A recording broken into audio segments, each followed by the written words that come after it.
திராணி இல்ல, வக்கில்ல, அறிவில்லாத ஒரு முதலமைச்சர் 5 வருஷம் ஆண்டிருக்கார் தமிழ்நாட்டை. ஃபேமிலியோட டூர் போனதை தவிர நீங்க வெளிநாட்டுக்கு போய் கொண்டு வந்து முதலீடு என்ன?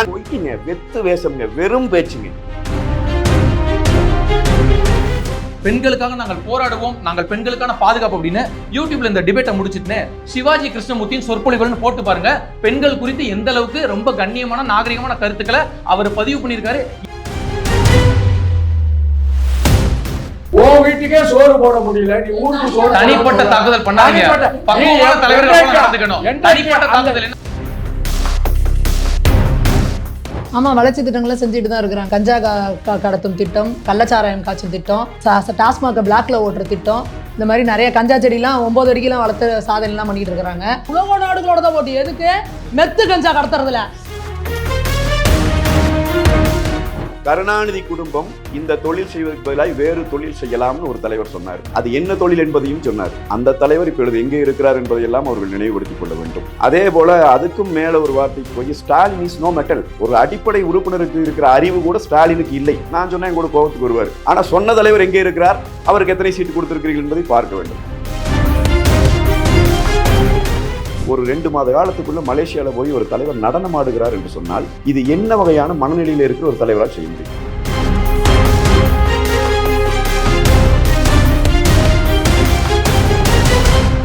இளைய பாரதம் நேயர்களுக்கு வணக்கம். இன்றைய என்கவுண்டர் நிகழ்ச்சியில நம்ம விவாதிக்க இருக்க தலைப்பு தமிழ்நாடு சட்டமன்ற தேர்தல் 2026க்கான நாளை குறிச்சிட்டாங்க. 5 ஆண்டு கால ஆட்சியை நிறைவு செய்திருக்காரு நம்மளுடைய முதல்வர் M.K. ஸ்டாலின் அவர்கள். மக்கள் சந்தோஷம் தான், ஏன் சந்தோஷம், மக்கள் எல்லாம் ரொம்ப சந்தோஷமா இருக்காங்க அப்படின்றத தொடர்ந்து பதிவு பண்றாரு. ஆனா எதிர்கட்சிகள் தமிழ்நாட்டுடைய சட்டம் ஒழுங்கு அப்படிங்கிறது நாளுக்கு நாள் மோசம் அடைஞ்சிட்டு இருக்கு அப்படிங்கிற போராட்டத்துல குதிச்சிருக்காங்க. உண்மையில தமிழ்நாட்டுடைய சட்டம் ஒழுங்கு எப்படி இருக்கு அப்படிங்கிறத விவாதிக்கிறதுக்காக நம்ம அரங்கத்திற்கு 4 சிறப்பு விருந்தினர்கள் வந்திருக்காங்க. அவங்கள நம்ம வரவேற்போம். முதலாவதாக திமுக சார்பாக பேசுவதற்காக திரு சேவன் அவர்கள். வணக்கம் சார். வணக்கம். அடுத்து அதிமுகவிலிருந்து பேசுறதுக்காக திரு கல்யாண சுந்தரம் அவர்கள் நம்ம இடையே இருக்காங்க. வணக்கம் சார். அடுத்து டிவிகேல இருந்து பேசுறதுக்காக திரு மாரி அவர்கள் நம்மோடு இணைஞ்சிருக்காரு. வணக்கம் சார். அடுத்து பாஜகவிலிருந்து பேசுவதற்காக திருமதி சுமதி மேகவர்ணம் நம்மளோட இணைஞ்சிருக்காங்க. வணக்கம் மேடம். ஸோ திமுகல இருந்தே நம்ம ஆரம்பிக்கலாம். திமுக 5 ஆண்டு கால ஆட்சியை நிறைவு பண்ணியிருக்காங்க. சட்டம் ஒழுங்கு பிரமாதமா இருக்கு, தமிழ்நாடு மாதிரி ஒரு பாதுகாப்பான மாநிலம் பெண்களுக்கு கிடையவே கிடையாது அப்படின்னு ஸ்டாலின் அவர்கள் சொல்றாங்க. உங்களோட முதலாம் கட்ட கருத்தை பதிவு பண்ணுங்க. 2021 ஆரம்பித்த திராவிட மாடல் ஆட்சியில் சட்ட ஒழுங்கு சிறப்பாக இருக்குது. இந்த நிகழ்ச்சியிலே நெறியாளர் உட்பட 2 பெண்கள் கலந்துக்கிறீங்க. உங்கள் வீட்டிலேருந்து பத்திரமா போயிட்டுருக்கீங்க. இதே பாரதிய ஜனதா கட்சி ஆளக்கூடிய உத்தரப்பிரதேசம், ராஜஸ்தான் போன்ற மாநிலங்கள்லாம் காலையில் வீட்டை விட்டு வெளில வந்தால் திரும்பி பத்திரமா போவோமாங்கிற சூழல் இருக்குது. மணிப்பூர் நிலவரம் என்னன்னு உங்களுக்கு தெரியும். நம்ம தமிழ்நாட்டை பற்றி பேசும்போது ஸ்டேட்டா உத்தரப்பிரதேசம் மணிப்பூருக்கு தான் தமிழ்நாட்டுடைய இல்லை, எல்லாத்தையும் கம்பேர் பண்ணி தான் பேச முடியும். ஒன்று சொல்லணும்னா இட்லி நல்லா இருக்கான்னா தோசையை பற்றி சொன்னால் தான் இட்லி நல்லா இருக்கான்னு சொல்ல முடியும். நல்லா படிக்கிறான், இட்லி நல்லா இருக்கான்னு இல்லை அந்த பையன் நல்லா படிக்கிறான், நீ நல்லா படிக்கணும்னு எதுக்கு கம்பேர் பண்ணி சொல்கிறாங்க சின்ன குழந்தைங்களுக்கு? அந்த மாதிரி கம்பேர் பண்ணி தான் பேச முடியும். நீங்கள் தமிழ்நாட்டில் இன்றைக்கி நீங்கள் ஒரு நெறியாளர், பெண் நெறியாளர் இன்றைக்கி ஒரு நிகழ்ச்சி நடத்துகிறீங்க. உங்கள் வீட்டிலேருந்து பத்திரமா போயிட்டுருக்கீங்க. சட்ட ஒழுங்கு சிறப்பாக இருக்குது. கடந்த 10 ஆண்டு 2011 2021 வரை தமிழ்நாட்டில் என்ன நடந்ததுன்னு உங்களுக்கு தெரியும். தூத்துக்குடி துப்பாக்கி சூட்டு சம்பவத்தை நான் டிவியில் பார்த்து தெரிஞ்சுக்கிட்டேன்னு சொன்ன முதலமைச்சர் இருந்த தமிழ்நாடு இது. இன்றைக்கி சட்ட ஒழுங்கு சிறப்பாக தான் இருக்குது, எந்த ஒரு குறையும் இல்லை. ஆங்காங்கே ஒரு சில சம்பவங்கள் நடக்கலாம். ஒரு 2 வயசு குழந்தையில இருந்து 80 வயசு பாட்டி வரைக்கும் குற்றங்கள் நடக்குது. இது அதாவது இந்த பாலியல் குற்றங்களை பொறுத்தவரை அரசு நடவடிக்கை எடுத்துக்கிட்டு தான் இருக்காங்க. ஆனா அதை விட மனிதனுடைய மனம் வக்கரம் அடைந்து கொண்டு இருக்கிறது. அதுக்கு என்ன அந்த வக்கரம் அடைகிறத நம்ம மனிதனுடைய மனம் விரிவடைந்து என்ன சட்ட ஒழுங்கு சரியில்லைன்னா எங்கேயாவது ஒரு இடத்துல நம்ம போகிறோம், கலவரம் நடக்குது, வீட்டுக்கு போக முடியல, இல்லை நம்ம தொடர்ந்து ஒரு 100 கடைகள் சூறையாடப்படுகிறது, இல்லை ஒரு இடத்துல ஒரு 50-60 பேர் வெட்டி கொல்லப்படுகிறாங்கன்னு சொன்னால் அது சட்டம் ஒழுங்கு சரியில்லைன்னு அர்த்தம். ஆங்காங்கே ஒரு சம்பவம் நடக்கும்போது தனிப்பட்ட விரோதத்தின் காரணமாகவும் வக்கரத்தின் காரணமாகவும் நடைபெறும் சம்பவங்களுக்கெல்லாம் அரசாங்கத்தை குறை சொல்லுவதை விட மனிதன் திருந்த வேண்டும், மனித மனங்கள் மாற வேண்டும். அதை தான் நம்ம போதிக்கணுமே ஒழிய சும்மா அரசாங்கத்தை இல்ல, நீங்க சொல்றதுல ஒண்ணுமே அரசு இல்ல. நிர்வாகம் பண்ண வந்திருக்கீங்களா இல்ல போதனை இல்ல, பண்றதுக்காக இந்த அரசு வந்திருக்கீங்களா? நல்ல முறையில் நிர்வாகம் பண்ணுது. அதனாலதான் நீங்க இன்னைக்கு சுதந்திரமா ஒரு நிகழ்ச்சி நடத்திக்கிட்டு இருக்கீங்க. ஏதாவது ஒரு சம்பவம் நடந்தால் உடனே ஆளுகின்ற அரசை குறை சொல்வதுதான் வாடிக்கையாக இல்ல, இருக்கு. நீங்க முந்தைய அத காலங்கள்ல முதல்ல அதை பண்ணலையா? கைவிடணும். அத முதல்ல முந்தைய காலங்கள்ல மீடியா வந்து அதை பண்ணலையா? திமுக அதை பண்ணலையா? முந்தைய காலங்கள்லயும் இந்த 5 ஆண்டுகளையும் கம்பேர் பண்ணக்குள்ள எவ்வளவோ தமிழ்நாடு வந்து ஏறி இருக்கு. கிரைம் ரேட் வந்து crime ஏறி rate இருக்கு. எல்லாம் ஏறலாமா? தவறான தகவலை சொல்லாதீங்க. டேட்டா வந்து தவறாக குற்றங்கள் சொல்றீங்களா? குறைந்திருக்கிறது. நடவடிக்கை எடுக்கக்கூடிய ஆட்சி இது. யார் குற்றம் யார் செய்தாலும் தவறு செய்தால் தவறு என்று நெற்றிக்கண் திறப்பினும் குற்றம் குற்றமே என்ற ஒரு நல்லாட்சி 5 ஆண்டுகளாக நடந்திருக்கிறது. அதை நீங்க எடுத்து பார்க்கணும். கல்யாண சுந்தரம் அவர்கள் கிட்ட போயிட்டான். ஆனா இப்ப வந்து சொல்றாங்க சட்டம் ஒழுங்கு பிரமாதமா இருக்கு அப்படின்னு சொல்றாரு. முந்தின ஆட்சி காலங்கள்ல அதிமுக பீரியட்ல வந்து கம்ப்ளைண்டே ரிசீவ் பண்ணல அப்படிங்கிற குற்றச்சாட்டை வைக்கிறாரு. உங்க பார்வையை பதிவு பண்ணுங்க. அதாங்க, அதாவது திமுகவினுடைய இந்த 5 ஆண்டுகள் முடிந்திருக்கிற நேரத்தில் நம்ம குற்றச்சாட்டுகளை வைக்கிற போதும் சாதாரணமாக பார்க்குற மக்கள் இயல்பாக என்ன தினந்தோறும் அனுபவிக்கிறாங்க. அதனால் அவங்க இயல்பாகவே அந்த குற்றச்சாட்டுகளை புரிஞ்சுக்கிறாங்க. அண்ணன் சொன்னதில் ஒரு விஷயம் உண்மை. அதாவது தமிழ்நாட்டில் வந்து பெண்கள், சென்னையில் தான் பெண்கள் சேஃபாக இருக்கிறாங்கன்னு ஒரு அறிக்கை இருக்குதுன்னு சொன்னார். ஆனால் அந்த அறிக்கை எப்போ வந்ததுங்கிறத அவர் பார்க்க தவறி இருக்கிறார். அந்த அறிக்கை வந்த பீரியடில் தான் இந்தியாவிலேயே மிகச்சிறப்பாக செயல்பட்ட காவல் நிலையம்னு சொல்லி கோயம்புத்தூரில் இருக்கிற ஆர்எஸ்புரம் காவல் நிலையத்திற்கு மத்திய அரசு விருது கிடைச்சிது. அந்த அறிக்கை வந்த காலகட்டம் அதிமுக ஆட்சி காலகட்டம். இந்த 5 ஆண்டுகள் இல்லை. இந்த 5 ஆண்டுகளில் நான் என்ன சொல்ல வரேன்னா, சட்டம் ஒழுங்கு பிரச்சனை இருக்கிறது என்பது எல்லாருக்கும் தெரியும், வெளியே சாதாரண மக்களுக்கு தெரியும். ஆனால் இந்த சட்டம் ஒழுங்கு பிரச்சனை ஏற்படுகிற போது அதை காப்பாற்ற தவறி இருக்கிறதா ஸ்டாலின் அரசு, அல்லது சட்டம் ஒழுங்கு பிரச்சனையே இவர்கள் தான் உருவாக்கி இருக்கிறார்களான்னு ஒரு 2 விதமாக அதை பிரித்து பார்க்கணும். அதுக்கு நான் சில எடுத்துக்காட்டுகளை உங்களுக்கு சொல்ல வரேன். அண்ணன் இப்போ சொல்கிற மாதிரி அங்கொன்றும் இங்கொன்றுமாக நடக்கிற சம்பவங்கள் அல்ல. திரு அனிதா ராதாகிருஷ்ணன் அவர்கள் மரியாதைக்குரிய அமைச்சர், அவருடைய பிஏ கிருபாகரன் என்று சொல்லி அவரோடு இருக்கிற பிஏ, அவர் வந்து சாலையில் நின்று போக்குவரத்தை ஒழுங்குபடுத்தி கொண்டிருந்த காவலர் ஒருவரை கன்னத்தில் அறைந்தார். சாலையில் வச்சு பொதுமக்கள் மத்தியில் அடித்தார். அடித்த உடனே அந்த காவலர் போய் காவல் நிலையத்தில் அவர் புகார் கொடுக்கிறார் இவர் மேலே. சரிதானுங்களா? அரை மணி நேரத்தில் புகார் வாபஸ். திருவொற்றியூர் சங்கர் சிட்டிங் எம்எல்ஏ, மாநகராட்சியில் பணிபுரிந்து கொண்டிருக்கிற ஒரு பொறியாளரை இங்கேயே சென்னைக்குள்ளே வச்சு திருவொற்றியூரில் வச்சு அந்த பொறியாளரை மக்கள் முன்னால் ஓட ஓட அடித்தார். வழக்கு கொடுத்தது யார் தெரியுமா? அதிமுக இல்லை, எதிர்க்கட்சிகள் இல்லை, மாநகராட்சி கமிஷனர் வழக்கு கொடுத்தார். திருவொற்றியூர் சங்கர் இன்னும் எம்எல்ஏ தான், எந்த நடவடிக்கையும் இல்லை. திமுக கொடிகட்டிய வாகனத்தில் ஈசிஆர் சாலையில் பெண்களை துரத்தி கொண்டு ஓடுகிறான். நல்ல வேளையாக வீடு பக்கத்தில் இருந்த காரணத்தால் அந்த பெண்கள் அந்த வீட்டுக்குள்ளே போய் தப்பித்துக் கொண்டார்கள்.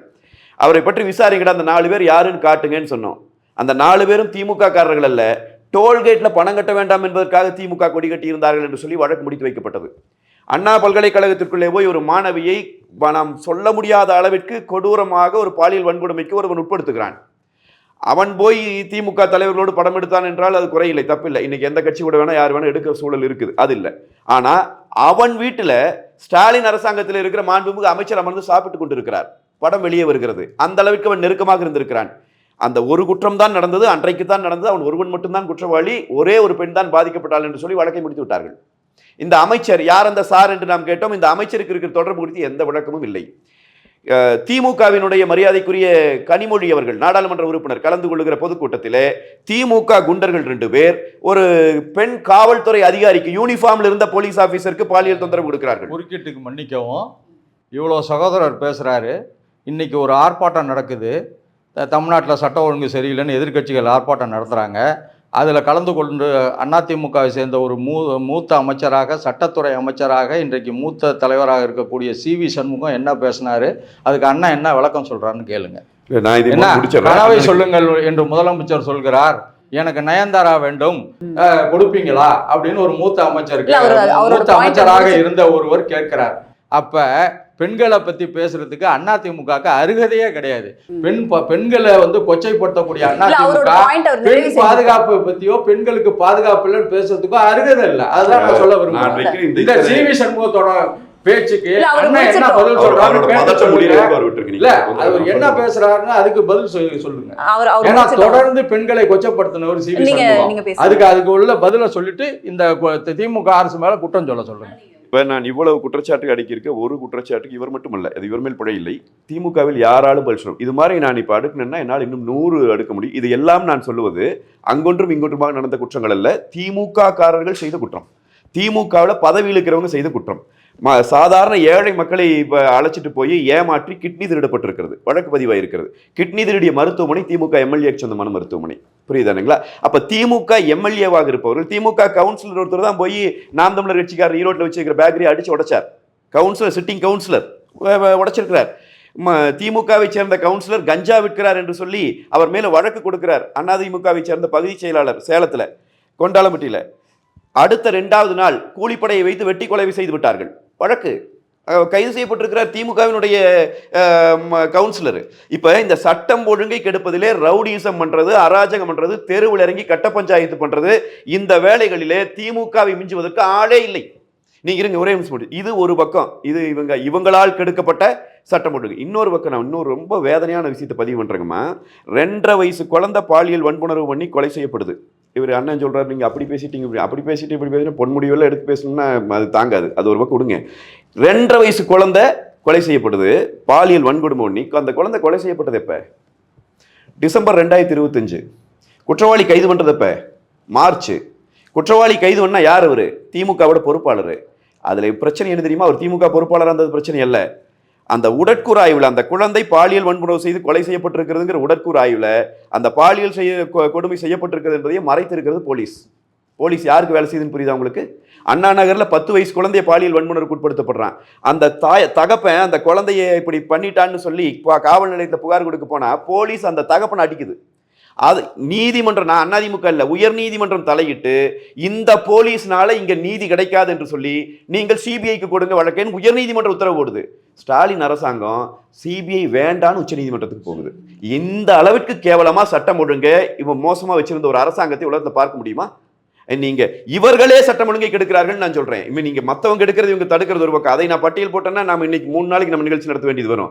இவங்க செஞ்சதே இத்தனை, இதுவே இன்னும் தொடருது. அப்படின்னா திமுக என்பது ரத்தத்திலேயே அதனுடைய கொள்கைகளுக்குள்ளாகவே அவர்களுடைய பழக்க வழக்கங்களுக்குள்ளாகவே இந்த சட்டம் ஒழுங்கை கெடுப்பது, சாதாரண மக்களை தொந்தரவு செய்வது, எந்த அரசியல் பின்புலவும் இல்லாதவனை அடித்து துன்புறுத்துவது, பெண்களுக்கு எதிரான வன்முறையை செய்வது, இது திமுகவினுடைய பிறவிக்குணம். அதுதான் ஸ்டாலின் ஆட்சியில, கருணாநிதி அவர்களின் ஆட்சியில் இருந்ததை விட அதிகமாக வெளிப்பட்டிருக்கிறது. சுமதி மேகவர்ணம், உங்களோட முதற்கட்ட பார்வை சொல்லுங்க. ஏன்னா இவர் சொல்றாரு, பெண்கள் நீங்களே இங்க ரெண்டு பேர் உட்கார்ந்து இருக்கீங்க, இதுதான் சாட்சி, திமுக பிரம்மாண்டமா செயல்படுது அப்படின்னு சொல்றாங்க. உங்களோட கருத்தை பதிவு பண்ணுங்க. தமிழ்நாட்டில் உட்காந்து பேசுறோம் அப்படின்றதே மறந்துட்டாரு. இங்க தமிழ்நாட்டில் பெண்கள் எவ்வளோ பெரிய பொறுப்புலலாம் இருந்திருக்காங்க அப்படின்றதுக்குலாம் எல்லாம் இங்கே உதாரணம் இருக்குது. இன்றைக்கி இந்த திராவிட மாடலோட சாதனை என்ன அப்படின்னா, ஒரு ஸ்டூடியோவில் வந்து 2 பெண்கள் உட்காந்து பேசுறதே உங்களுக்கு பெரிய சாதனையாக இருக்குது. நீங்களாம் வந்துட்டு பத்திரமா போறீங்கல்ல, இதுவே பேசுனது என்னன்னா, நான் பேசுனது வந்து பத்திரமா நீங்க வந்து கலந்துக்கிறீங்கன்னு சொன்னேன். ஸ்டூடியோக்குள்ள உட்கார்ந்து பேசுறது இல்ல, தவறாக பொருள் புரிந்து கொள்ளப்பட்டது. ஒன்றும் இல்லை, அதில் தவறால கரெக்டாக சொன்னீங்க.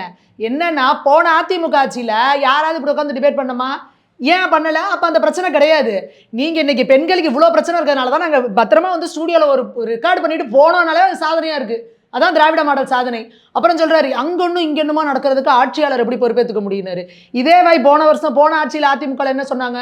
பொழுது போய் பொழுது விடுஞ்சோன்னா ட்வீட் போடுவார் ஸ்டாலின் அவர்கள்.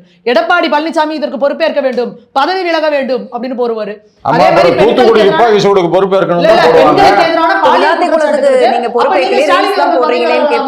அவர் சொல்றாரு, ஸ்டாலின் பேய்கள் அரசாண்டால் பிணந்து சாத்திரங்கள்னு பதிவு போடுறாரு. அப்ப யாரு இப்ப ஆட்சி பண்றீங்க? அப்ப நீங்க ஆட்சி சரியில்லாதனால தானே இப்படி நடக்குது. காவல்துறை கையில வச்சிருக்காருல முதல்வர், பிரச்சனைனா என்ன பண்ணுவாரு? கேமராவை ஆன் பண்ணுங்கடா அப்படின்னு ஒரு போட்டோ ஷூட், அவ்வளவுதான், ஆட்சி முடிஞ்சிருச்சு. இவர் என்ன நடவடிக்கை அப்படின்னா, உச்சபட்ச நடவடிக்கை என்னன்னா, ரொம்ப பிரச்சனையாகுது, மக்கள் கொந்தளிப்பா இருக்காங்கன்னா, தம்பி கேமராவை ஆன் பண்ணு அப்படின்னு கேமரா முன்னாடி உட்காந்து 1 நிமிஷம் வீடியோ போட்டாரு அப்படின்னா நடவடிக்கை எடுத்துட்டேன் போப்பா அப்படிங்கிற லெவல்ல இருக்கு. சென்ற ஆட்சியை விட இப்ப வந்து ரொம்ப கம்மியா தான் குற்றங்கள் நடக்குது. இல்ல, அதான் சொல்றேன், பல இடங்கள்ல காவல்துறையில போய் கம்ப்ளைண்ட் கொடுத்தா கம்ப்ளைண்டே வாங்குறது இல்லம்மா. ஏமா அந்த விளாத்திக்குள்ள பிரச்சனைல அந்த பொண்ணு காணான்னு நைட்டு போயிருக்காங்க. எவ்வளவு வைத்தறிச்சலா இருக்கு. 8 மணிக்கு காவல்துறை அந்த கம்ப்ளைண்ட் எடுத்து நீங்க போய் அந்த இடத்துல தேடி அந்த பிள்ளைய காப்பாத்தியாவது இருக்கலாமா? உங்களுக்கு ஏழை பிள்ளைங்க உசுறுனா என்னைக்கு உங்களுக்கு தான் இருக்கு? இவர் கேட்கிறாரு, மணிப்பூரை பாரு, மத்திய பிரதேச பாரு, உத்தரப்பிரதேச பாருன்னு. நான் திரும்ப கேட்கிற எல்லா இடத்துலயும் உங்க திமுகவோட ஒரு அமைச்சரோட பிள்ளையோ, எம்எல்ஏவோட பிள்ளையோ, கவுன்சிலரோட பிள்ளையோ, ஒரு வட்ட செயலாளரோட பிள்ளை மேல கை வச்சானா அவனை விட்டுருவீங்களா? நீங்க கால்மாறு கைவேற ஆக்குவீங்கல்ல. ஏழை வீட்டு பிள்ளைனா நீங்க வந்து மத்திய, நீங்க சொல்லுங்க, ஒரு வட்ட செயலாளரோட பொண்ணை எவனாவது போய் இப்படி பாலியல் துன்புறுத்தல் பண்ணிட்டானா பாப்பா? மணிப்பூர்லாம் 1000 2000 பாப்பா. நம்ம தலைவர் ஆட்சியில 2 தான் பாப்பா, ஒன்னும் பிரச்சனை இல்லை அப்படி சொல்லிடுவீங்களா? ஒரு பெண் குழந்தைக்கு கூட அந்த அநியாயம் நடக்கக்கூடாதுன்னு முதல்வர் இறங்குனுங்க களத்துல. என்ன ஆட்சி நடக்குது, எப்படி அந்த புள்ள மேல கை வைக்கலாம்னு நீங்க கேட்டீங்கன்னா அந்த பயம் இருக்கும். முதல்வர் மேடையில போய் சொல்றாரு, இதெல்லாம் எதிர்க்கட்சிகளின் திட்டமிட்ட புரளி, தமிழ்நாடு பாதுகாப்பா தான் இருக்குன்னு நீங்க அடிச்சு சொன்னீங்கன்னா அப்ப காவல்துறை என்ன பண்ணுவாங்க? நம்ம என்ன தப்பு பண்ணாலும் சப்பக்கட்டு கட்டுறதுக்கு நம்ம முதல்வர் இருக்காரு. அப்ப நம்ம இன்னைக்கு நான் ஒழுங்கா நடவடிக்கை எடுக்கலைன்னா காவல்துறை முதல்வர் நம்மளை தொலைச்சிருவாருன்னு பயம் இருந்தா நடவடிக்கை எடுக்குமா இல்லையா காவல்துறை? எப்படி தப்பு பண்ற பெண்கள் மேலேயே நீங்க விக்டிம் பண்றது? அவ எங்க எவன் கூட ஓடி போனாலோ, நீ என்ன ட்ரெஸ் பண்ணி இருந்தியோ, எவ்வளவு செய்திகள் இதெல்லாம் தவறானது. அது மாதிரி எந்த அரசும் சொல்லல. இது தேவையில்லாத விஷயம். இந்த மாதிரி நடக்கல. இது தேவையில்லாத. நீங்க இப்ப சோஷியல் மீடியா பாக்குறது மணிப்பூர்ல பெண்களை பாதுகாக்க தவறிய பாரதிய ஜனதா இவங்களுக்கு பேசுறதுக்கு அருகதை கிடையாது. மணிப்பூரை போய் பார்த்துட்டு பேசணும். தமிழ்நாடு எவ்வளவு பாதுகாப்பா இருக்குன்னு பார்க்கணும். தேவையில்லாத கதையை கதை திரிக்க கூடாது. சம்பவத்தை பேசணும், கதை திரிக்க கூடாது. யாருங்க கதை திரிச்சா? இங்க பாருங்க, தமிழக மக்களுக்கு இன்னைக்கு நான் நேரா சொல்றேன், இதுதான் இன்னைக்கு திமுகவோட திமிர்தட்டமா இருக்கு. இவங்க என்ன நினைக்கிறாங்க? அண்டா குண்டா கொடுத்துட்டு 1000 ரூபாய் பணம் கொடுத்துட்டா இவங்க எல்லாம் ஓட்டு போட போறாங்க. இவங்களுக்கு எல்லாம் என்ன பெண்கள் உரிமை தொகையெல்லாம் கேவலப்படுத்துறாங்க. யாரு கேவலப்படுத்துறாங்க? இன்னைக்கு அந்த குழந்தை அந்த விளையாட்டு உரிமை தொகை அதை போய் தவறா பேசக்கூடாது. சொல்றாரு, உனக்கு 1000 ரூபாய், உங்க அம்மாக்கு 1000 ரூபாய், போன்ல ரீசார்ஜ் பண்ணி எவங்கிட்ட வேணா பேசுன்னு சொன்னது யாரு? அது மாதிரி யாரும் பேசல. எவங்கிட்ட வேணாலும் பேசலாம், யாரும் பேசல. தவறான தகவல். துரைமுருகன் தவறான தகவல். எவங்கிட்ட வேணா பேசுங்க. தவறான தகவல். அது மாதிரி யாரும் பேசல. கொடுக்கிற 1000 பதிவு இருக்கு. யாரும் பேசல. கொடுத்துட்டு தவறான தகவலை பதிவு செய்ய வேண்டாம். யாருங்க சொல்றா? என்கிட்ட ரெக்கார்ட் இருக்கு, போடுங்க. இளையபாரத நோட் பண்ணுங்கப்பா.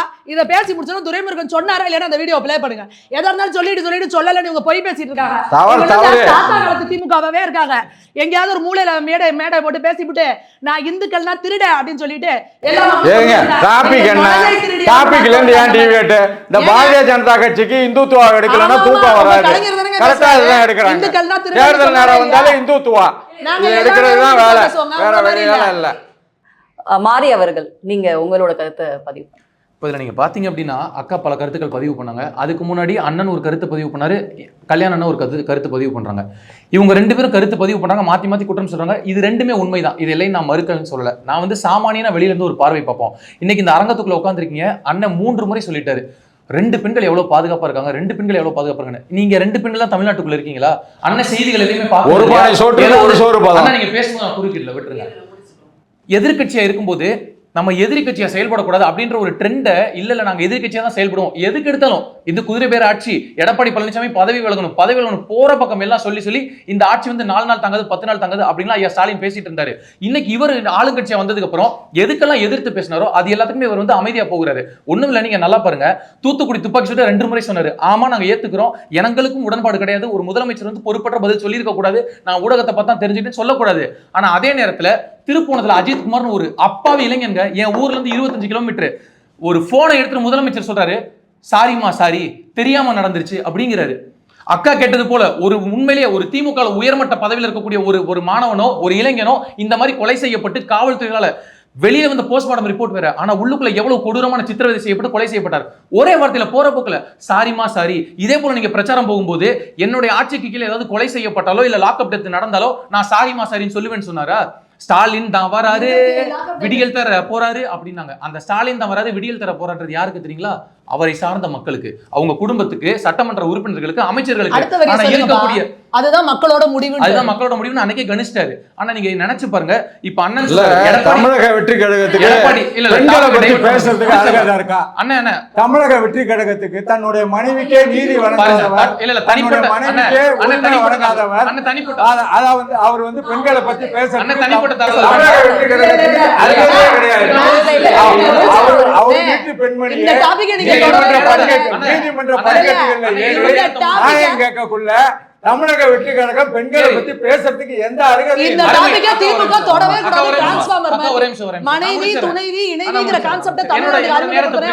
என்னோட நேரத்தை கொடுக்க வேண்டாம்.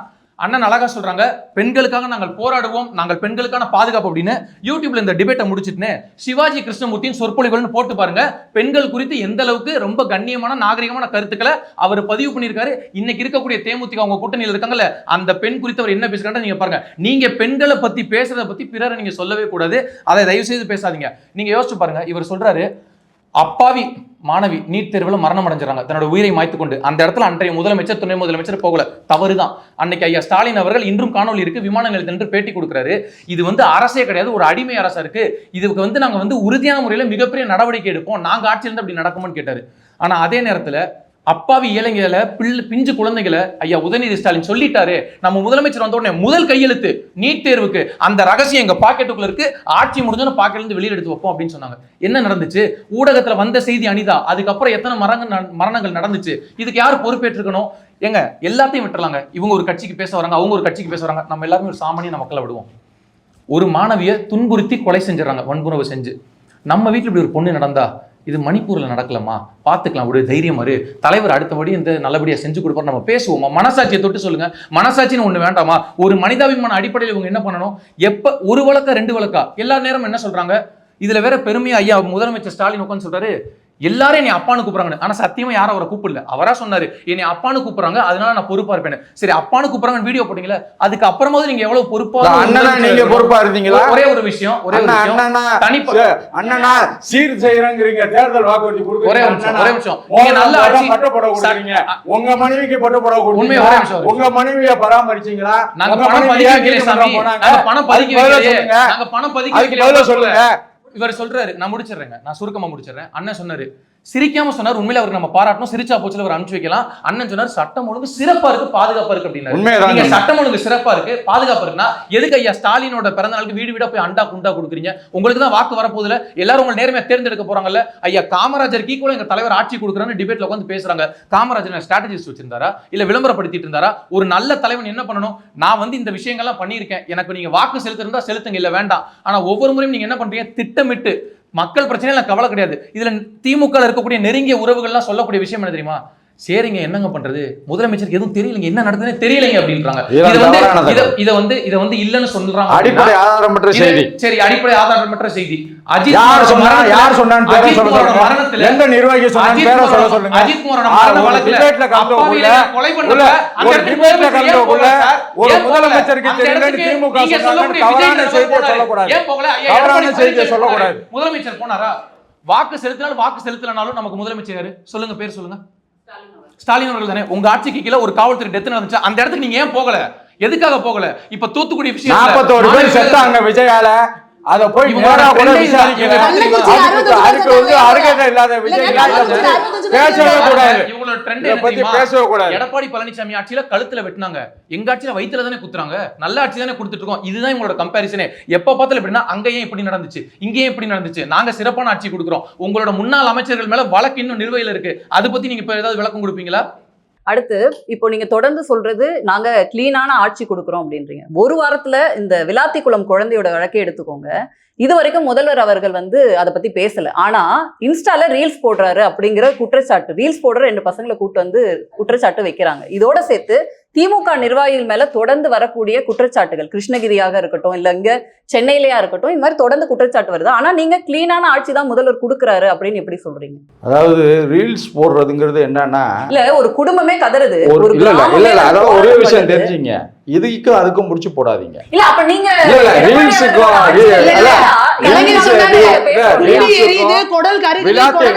ஒரே நிமிஷம் இருங்க. விளாத்திக்குளம் சம்பவம் இல்ல நம்ம வீட்லயே ஒரு ஒண்ணு தெரிஞ்சுங்க, விளாத்திக்குளம் சம்பவம் துரதிர்ஷ்டவசமான சம்பவம். அதுல விசாரணை நடந்து கொண்டு இருக்கிறது. முதலமைச்சர் விசாரணை முடிந்தவுடன் அது சம்பந்தமாக விசாரணை அறிக்கை வந்தவுடன் அது சம்பந்தமா பார்ப்பாங்க. முதலமைச்சர் பார்க்காத விஷயங்கள் இல்லை, முதலமைச்சர் தலையிடாத விஷயங்கள் இல்லை. அவர் ஒன்றும் இந்த முதலமைச்சர் ஒன்றும் டிவியை பார்த்து தெரிஞ்சுக்கக்கூடிய முதலமைச்சர் இல்லை, செயல்படக்கூடிய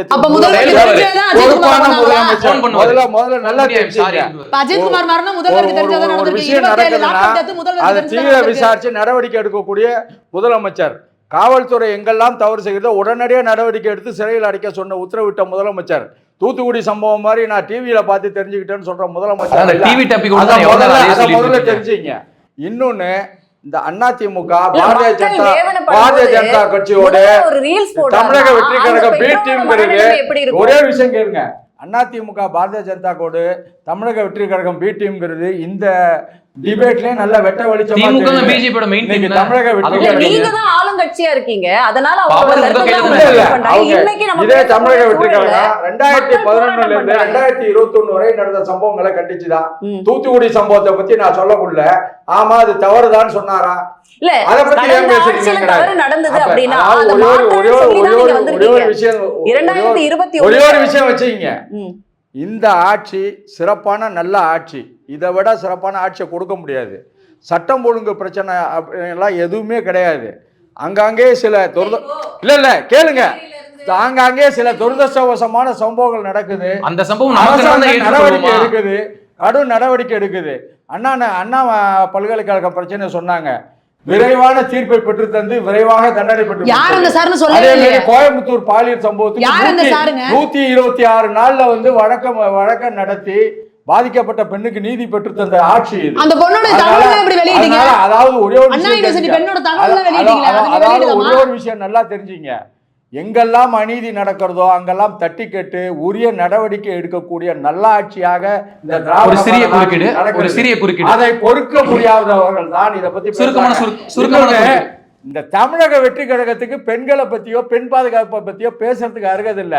ஓ வீட்டுக்கே சோறு போட முடியல, நீ ஊருக்கு சோறு போட தனிப்பட்ட முடியல. தாக்குதல் பண்ணாதீங்க. தனிப்பட்ட- பக்குவமான நீ தலைவர்கள் என்றைக்கு- நடந்துக்கணும். என்றைக்கு தனிப்பட்ட அந்த- தாக்குதல் என்ன தனிப்பட்ட என்றைக்கு அது தாக்குதல்? என்றைக்கு அந்த வழக்கு நீதிமன்றத்துக்கு வந்து விட்டதோ, பொதுவெளிக்கு வந்து விட்டதோ, நீதிமன்றம் என்பது பொதுவெளி, என்றைக்கு தமிழக வெற்றி கழகத்தினுடைய தலைவருடைய மனைவி நீதிமன்றத்தை நாடி அப்ப சிவாஜி கிருஷ்ணமூர்த்தி ரூம்குள்ள உட்கார்ந்து பேசிட்டு இருந்தாரு. கதவுகளை தட்டி விட்டாரோ அது பொது பிரச்சனை, அது தனிப்பட்ட பிரச்சனை அல்ல.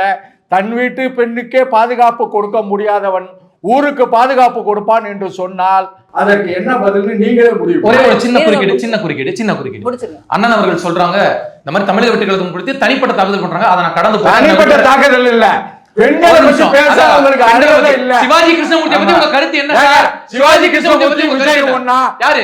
சிவாஜி கிருஷ்ணமூர்த்தி விஜயும் ஒண்ணு சிவாஜி சொல்லுங்க. கிருஷ்ணமூர்த்தி என்ன வார்த்தையை நான் பதில் பேசியிருக்காரு? சொல்றேன். உங்க கட்சி நபர் சிவாஜி தானே? கிருஷ்ணமூர்த்தி விஜயும் ஒண்ணுன்னு இல்ல, சொல்லுங்க. யார் பேசுறாங்க? நான் பேசுறேன். பெண்களை பத்தி தவறு தானே? ஏங்க, சிவாஜி கிருஷ்ணமூர்த்தி அவங்க கோட்டை இன்னொரு சொல்லட்டுமா? சொல்றாங்க. இன்னொரு செய்தி சொல்லட்டுமா? அது யாரு பண்ணாலும் இதே பெண்களை சிவாஜி தவறா கிருஷ்ணமூர்த்தி மீது வழக்கு இந்த அரசு தொடுத்து அந்த வழக்கு போடுறதுக்கு வந்து வெளியில வந்து பேசிட்டு போறாரு. 60 நாட்களுக்கு மேல் சிறையில் இருந்து விசாரணை நடந்து 3 வருடம் தண்டனை கிடைச்சது. அவார்டு கொடுத்தாங்க. Best speaker award. அவருக்கு என்ன சிவாஜி கிருஷ்ணமூர்த்திக்கு தண்டனை பெற்று தந்த ஆமா, இந்த ஆட்சி இந்த ஆட்சி திமுகவை சேர்ந்தவராக இருந்தாலும் சிவாஜி கிருஷ்ணமூர்த்தி தயாநிதி மாறன் அவர் ஸ்டார் தண்டனை பெற்று ஸ்பீக்கர்னாரு. கொடுத்தது. நட்சத்திர எத்தனை முறை பேச்சாளர் விளையாட்டு ஏங்க, சொல்லுவீங்க? உதயநிதி ஸ்டாலின் நட்சத்திர பேச்சாளர்னாரு.